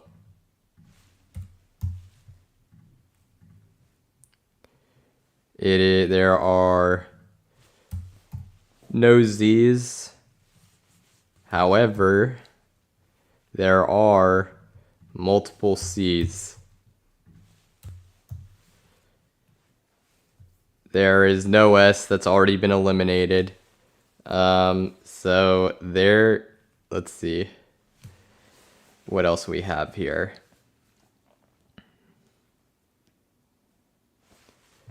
All right, there is a multiple Ys. So actually you have it. You just... Oh wow, did people not know this one? I thought this one was at least like one of the more known coasters. Not like most well-known coasters in this region because it was very similar to another one. I guess not, so I guess that's my mistake. This one was, I guess, ridiculously difficult. Sanford Bridge, it's not a K. I can't quite give it to you. Mr. Color Roaster got it. It is Yagiyama Cyclone at Bennyland. This is the Aero, I guess they call it Mine Train Coaster. It's pretty similar to Excalibur, actually. So that is the correct answer. That's going to be the hardest. I guess that was like going to be the hardest one to figure out. Yeah, the spelling, I guess I should have figured out. But I would have thought there might have been some guesses that were close. Don't worry, though. That'll be the most difficult one. And credit to Mr. Color Roaster for that one. Alrighty, we have our next coaster.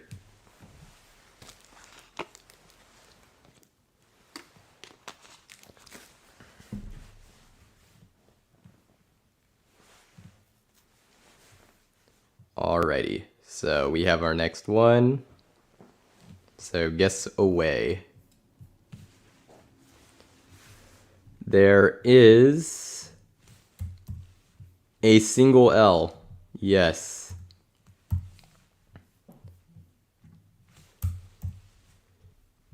And there are two E's.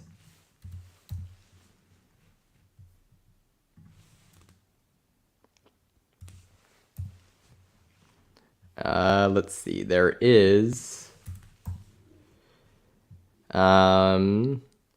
two A's.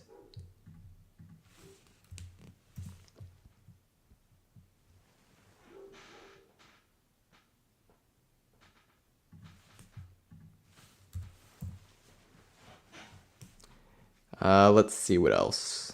Not El Ultimo Escape. It's not L something. There is a single T.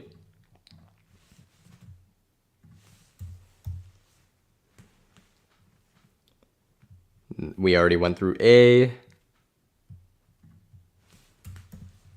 There are two S's.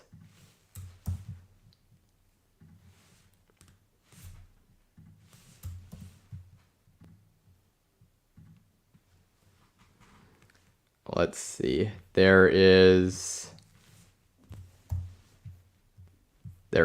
a single Y.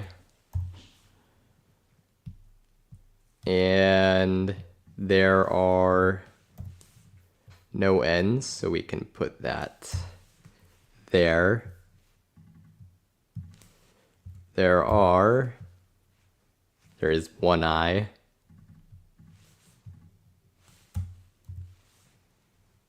Oh, okay, Marty got it.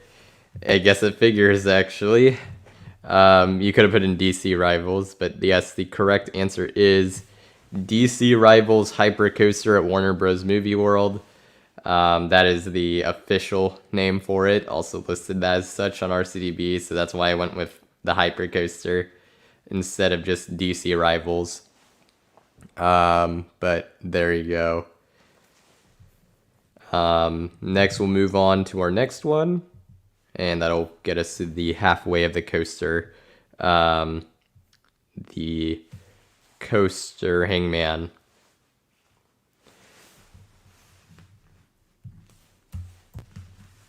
Believe it or not, there is no A's on this one. And there is no S either. Pretty crazy. There is, however, two E's.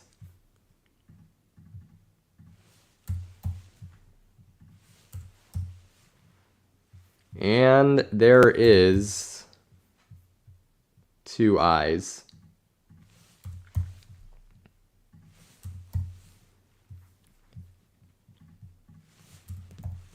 No N. no T, so let's add those to the list. However, there is an R. And there is no L.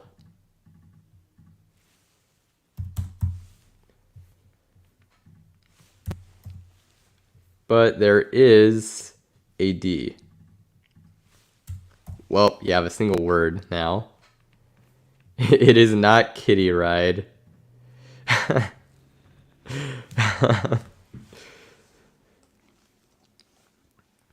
Let's see. It is not Nessie ride. Maybe going back to the well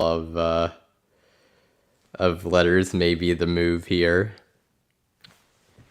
And there is no F. It's not birdie ride.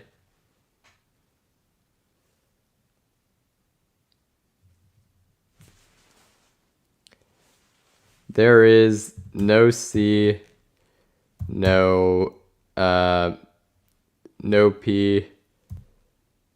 There is a B. Oh wait, hold up. There is, but it's here. All right, Mr. Color Roaster got it. It is Zombie Ride at Bosque Magica, which is, I guess, well, now the coaster is defunct, but they are taking it down with a crane piece by piece, so that's at least promising for the future of the ride. But there you go. Next, we are on to round 5, so guess away.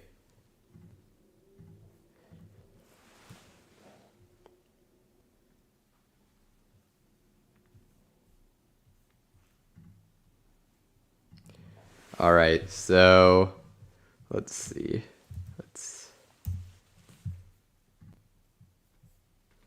So there is surprisingly no E. However, there is a single T. And there is an A. There is no X. There is no O. It's not Pantheon. There is no S. There is an N. It's not Batman. It is not Katoon. There are no R's. I mean, people are saying Batman. I'll give the B just because people are getting that. So I will do it. So let's see here. It's not R. No M. Coaster, oh wait, sorry, Civilian Satellite got it first for me, at least on my end. It is Batwing at Six Flags America. So there you go.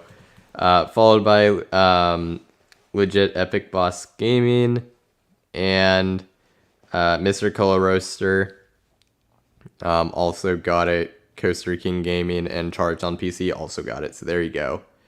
All right. Next, we have the next round. And we'll see who gets this one. E. Yes, this has a single E. There is, once again, no A. There is a single S. It is not Nemesis. It is not Coaster.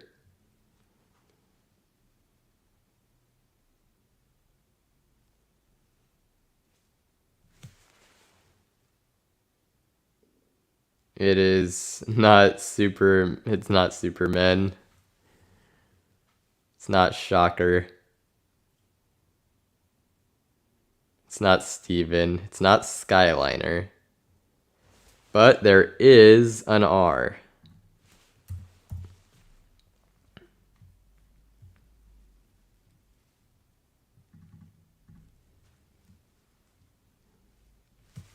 So let's see, getting closer at least. It is not Screamer. There is no L. It's not Starliner.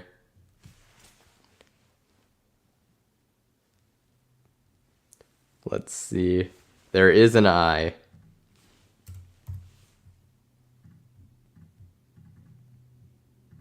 There is no C. There is an N. It's not Smiler.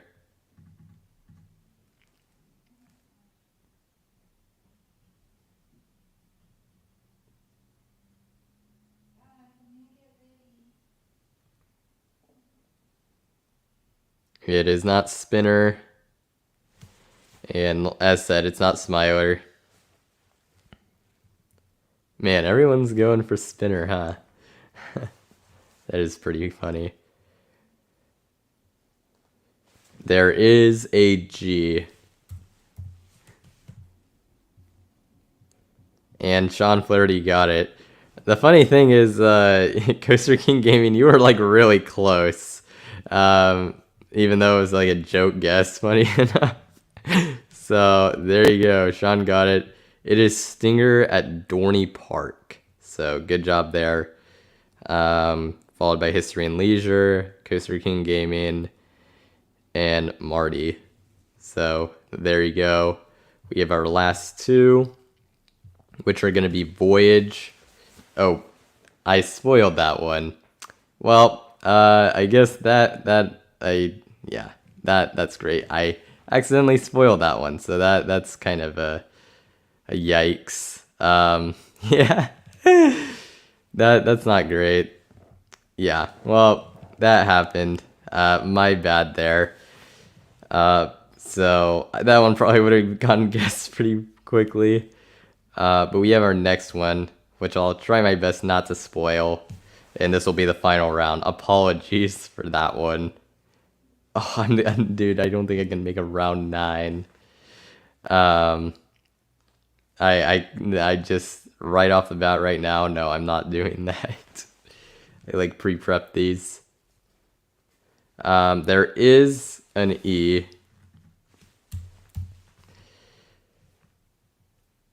And there is 2 A's.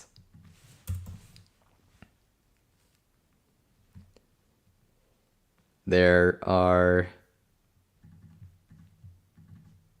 no W's.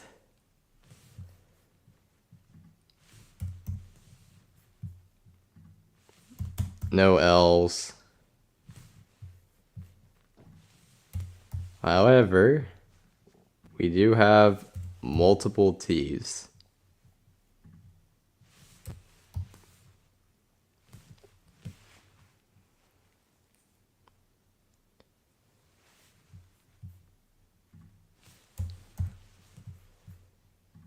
And we do have an R. Oh, Stamford Bridge got it. It is indeed Texas Stingray, quickly followed by Zero G Coasters. Texas Stingray is the correct answer. So that's going to wrap it up for Coaster Hangman. I hope you enjoyed that. Like I said, apologies on messing up the the number 7 Voyage. But anyways, that's going to lead us to our final Q&A. And we'll see how many questions I get. The plan is I'm probably going to wrap this up in about 11 minutes. We'll see how many questions we get. But there you go. All right, so I did see this kind of earlier. What's next? I kind of go over this in my video. It's about 9 minutes. I explaining that I'm taking a break, giving my thanks, and I recommend you'd watch that if you haven't already. You know, I plan to come back to the channel at some point in the future. I don't know when that's gonna be. But right now, I'm moving. I'm getting through my last semester at community college, transferring into 4 year next year, and then I'm like on a job search right now. So those are kind of things going on right now, and that's why I am taking a break. But that's pretty much that there. And then for new parks I'm going to, things of that sort, I know for sure I'm going to Hollywood Nights, I'm returning to Holiday World, and I'm going to Kentucky Kingdom for the first time this summer, so that should be pretty exciting. Let's see, what else? Have I met JB Thrills in real life? No, we have only collaborated and through obviously the Coaster Time stream that he was a guest on, and we've messaged back and forth plenty in the past, but that I've not met him in real life yet, but I would like to, certainly. Mass communications is the major I am planning to go into. So, yes, mass communications. What is my opinion on Mr. Freeze? I have not ridden it. It looks really fun. I'm very happy to see that it is going forwards, because I think honestly they probably will get better that way. But I'm excited to check it out when I get the opportunity to. It definitely looks like one of the better premier rides coasters out there. Super intense, and it just also looks like a really fun ride. So can't say too much there. Let's see. What are my plans for the future in terms of amusement parks? I think I kind of answered that. I am for sure doing Holiday World with Hollywood Nights and Kentucky Kingdom. I will be revisiting parks around here, probably within, this year. Beyond that, I'm not sure what else is going on. So I don't have any other firm plans. I have not ridden Iron Rattler, so I cannot say anything there. I don't think I would hate it though. I'd be pretty surprised.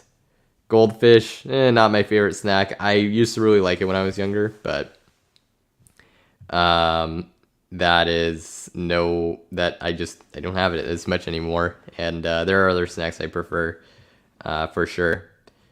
Yeah, I have the accelerator poster in the background. The glare actually caused problems in that video I did. Let's move out of the way. It caused some problems with the camera. Interestingly enough, it probably has during the stream too. So that's something to, I guess, note. But I really like it. Where's the owl thing? Yeah, this room was not originally intended to be like my bedroom and my space, so that's why it went up. It's somewhere. I honestly don't know where it is. But it's been taken down, obviously.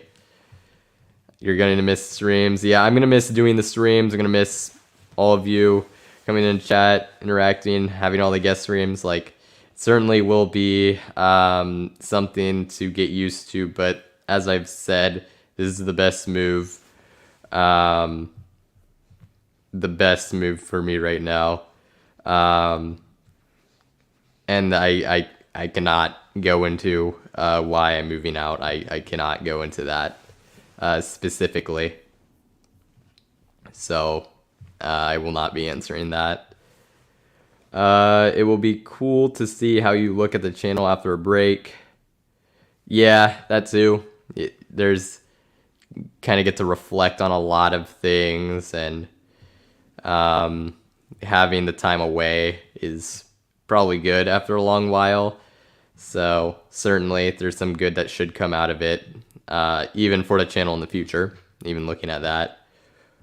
What's my honest opinion on Six Flags' new strategy? We're still kind of learning of what they're doing, because the whole 2023 editions thing, for the most part, outside of Aquaman, which got delayed for years, pretty much everything was purchased either right before or during IAPA. So they were very much rushing to even get some attractions to open this year.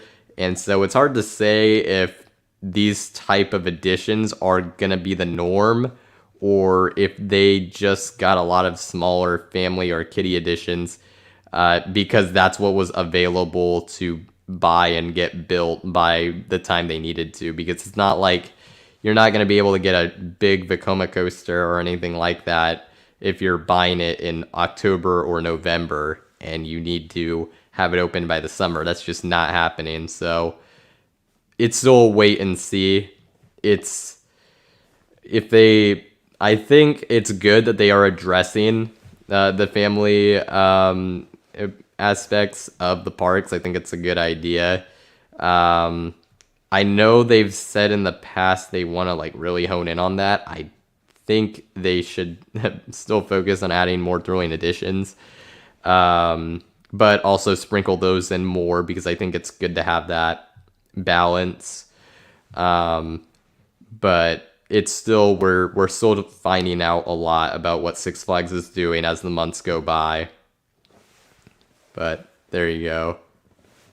Coaster Minute, you're referring to the hacker, or not the hacker, the doppelganger, I suppose. I don't know. Probably blasted into oblivion, hopefully. That person caused some major chaos, apparently. So, we'll see. Hopefully, actually, we won't see a Coaster Minute again. If something like that happens, though, and there's some like weird impersonator, let me know. It's weird enough that that actually happened once. What do I think about the new Zambezi Zinger at Worlds of Fun? I think it looks really fun. I mean, pun intended. Uh, like it's more of a family style GCI, but I really think the spiral lift hill will be a really neat feature.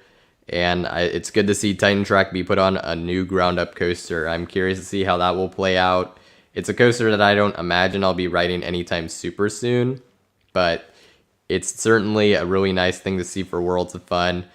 Did it make the most sense for their lineup? You could argue maybe not, but I still think it'll provide a unique experience compared to their other wooden coasters, including Prowler. I mean, you look at this and Prowler, and they're very different. So, I think it should be a good addition. Thanks for. Oh yeah, no, of course. Yes, the streams, they both were 3 hours and 12 minutes. Just absolutely crazy. You were an awesome guest to have on, and we'll see where this goes in the future, but I'd love to have you on again, assuming things are able to work out. And you were an awesome guest, so I really appreciate that. And thank you so much for watching this stream pretty much the whole way through. And that I will say the same for anyone who's been here since the beginning, Stamford Bridge, Civilian Satellite. So I really appreciate that. Yeah, the new segment, I don't think that's, we'll see. I honestly don't think that's coming back, even if I bring back the channel. The amount of time and effort I had to put into that was probably, it's too much. So, that's, that I don't think I can do that again. I know I tried with the News Roundup series. That was an experiment. I was hoping to ride that out for a while, but things sort of just quickly changed and I couldn't get that going. I don't even know. I don't think even Six Flags knows what they're doing. Yeah, I think they're kind of figuring things out themselves also. Because, I mean, 2023, the rides that we're getting, that was not even supposed to happen as of August, most likely. So, yeah, that's something to note for sure. Let's see. No, I don't think Wildcats Revenge will be a top tier RMC. The layout is, I mean, if it runs really well, it could outperform, I guess, what I think how good the layout is, I guess. But the layout is good. It's just not at the level of some of the other recent RMCs we've seen. So I'm going to say it's going to be more like high mid tier, I suppose. I have not ridden a Hikuge, but it definitely looks like one of the better RMCs and one of the better coasters in the world. So, there you go. What if when you come back to your what if when you come back to your channel, I'm trying to read this. What if when you come back to your channel you look different? Like I look different? Oh. Oh, for the impersonator. You'll know it's me. I'm like if there's like an impersonator on, Discord or Instagram or something. Discord is where it's been a problem. That's more what I'm referring to. But yeah, that it's weird that I've had a problem with that. What's my favorite force on a coaster? It's airtime, but that a ride doesn't have to even have moments of airtime or have that much to be one of my favorites. I more value like sort of out of control feeling rides, which doesn't necessarily like completely equate to forces necessarily. Like Beast at Night, for example. Well, yes, there are some. There's like that Helix, of course, and a few good moments of speeding through the forest and laterals, but it's not necessarily based off that. But yeah, airtime would have to be my favorite force. So there you go. I should go on one of Sean's streams. That would be fun. I'm still willing to collab. If someone wants to have me on for a collaboration, you can reach out to me. I can't guarantee that I can do it, but I mean, that would be fun if that can work out. I'd be willing to do that even when I'm on break. So if anyone wants to reach out to me, you can. But I'll just throw that out there. Favorite videos on the channel was the random RCD. Yeah, that was a fun series. That one was actually pretty good. It didn't take me that ridiculously long to make either. I just had to set aside 30, 40 minutes to make it and do a little bit of editing. For the most part, it was pretty straightforward. So that was nice. Although the setup actually did take a little bit for those, but those were fun for sure. How many hands do I have? 2. Let's see. Favorite NFL team? I've answered this in the past. Atlanta Falcons is my favorite team. Very sort of sad life as a Falcons fan, but gotta go through it, I guess. I will win 1 million tomorrow. Yes. Oh, we will all win 1 million tomorrow. Nice. Yes, that's great. I guess then my break is gonna be a single day if that happens. It's like, all right, guys, I'm back. Won $1 million. Won the lottery. I'm back. Even still, though, it would not be that quick, even if that somehow did happen. But certainly would be cool. Most intense moment on a coaster I have ever been on. Most intense moment. That's always difficult because, there's a lot of different ways you can look at that. You could equate it to the strongest lateral moment, which, that, or the most intense inversion. There's some really good options out there, that you can go towards, but a launch also, accelerators launch, pretty powerful, pretty intense. Really, those hydraulic launches could count. X2 has some pretty intense elements as well. There's a lot of different ways you could go with that. But honestly, I think I would go with a powerful launch because I think that's just the thing that works most for me. Even though Dragster was my favorite, accelerators is still the most powerful and the most intense. So I'm gonna have to go with that one. And I need to do that in the front row because I have yet to do that. Let's see. What else? I am not a baseball fan. I do not follow baseball. I do not follow hockey either. And let's see. What else? Thank you, Civilian Satellite, for the kind words. Really appreciate it. For sure. Really appreciate you following along for as long as you have. So that is, I'm very thankful for that. And I think this is gonna be the last question I answer here. Last time I felt scared or at least genuinely nervous on a roller coaster. That's an interesting question. The last time I was like, I would say like truly scared, like to the point where it like really freaked me out was before I was in it, like the day sort of I became an enthusiast, I like to call it, when I was at Knott's Berry Farm.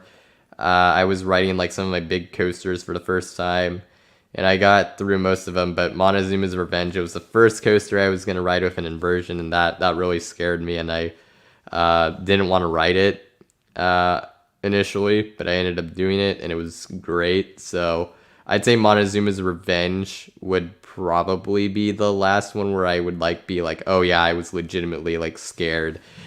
You know, there's other coasters that, you know, I've been a little like maybe not nervous, but I'm like sort of bracing for something. Like there's some coasters that have horrible reputations. I've just been kind of like, okay, yeah, I'm worried about how that's gonna go. So, but I wouldn't really say I've been scared of those, like, you know, Coast Rider with its awful shin guards, and there's been some other ones, but um, yeah, like I said, last time I was like truly scared, Montezuma's Revenge. Oh, and Frontier Coasters, you're right, you're right. We have to answer that one. That's the way to end it off. Have I ever been stung by a bee on a coaster? No, I still have not yet. I still have not yet been stung by a bee at all. And also, once again, Stamford Bridge, thank you for the donation. Really appreciate it. You've been watching forever and supporting forever also with the donations. So once again, I really thank you for that. And I think that's going to about do it for the stream. As I mentioned in the previous video, this decision to take a break, it was not easy for me to do. And it almost, I mean, it's a break. It's temporary. I really have no idea how long it's going to last. I mentioned it will at least be a few months, and it could be longer than that. So I have like no idea how long this is going to last, which is why I like went as far in depth with the thanks and the shout outs and everything as I did in that video. So if you haven't checked that out, make sure to. That sort of explains everything better than I can on here. But I mean, seriously, you guys have elevated this hobby to like a whole new level that it did not exist before the channel. And I've been a coaster enthusiast since 2013, but since 2019, that's when things have really been their best as a coaster enthusiast. Being able to talk about my experiences and having been able to have made so many connections with a lot of other enthusiasts, and I hope to continue making those connections, and you know, keeping in touch with people. Which, by the way, like I said, follow me on Instagram. I'll still be occasionally posting on there, and if you want to reach out to me, that's the best way to do it. You can also do it through email. But that's, like I said, just thank you guys for supporting me for like almost the last 4 years, and whether, you know, you've been watching for that long or only a few months, whatever it may be, I really appreciate it, and it's been a great time these past few years, especially with the live content. I've really loved that. It's been a lot to prep for, obviously, but it's been well worth it. So, and then I just saw Sean Flaherty just donated $10. Very grateful for that. Thank you. We're definitely ending on a high note, is what I will say. So, once again, guys, thank you so much for supporting the channel and getting these streams, especially within the last few years. The streams have been a big part of the channel, letting the series and channel grow to as big as it's been, and making the channel as fun as it's been for me. So I think that's pretty much about the best way I can wrap up everything. And so once again, thank you to everybody for supporting and watching the channel after all this time. So with that being said, Thank you all for watching, and I'll see you in the future. See you guys.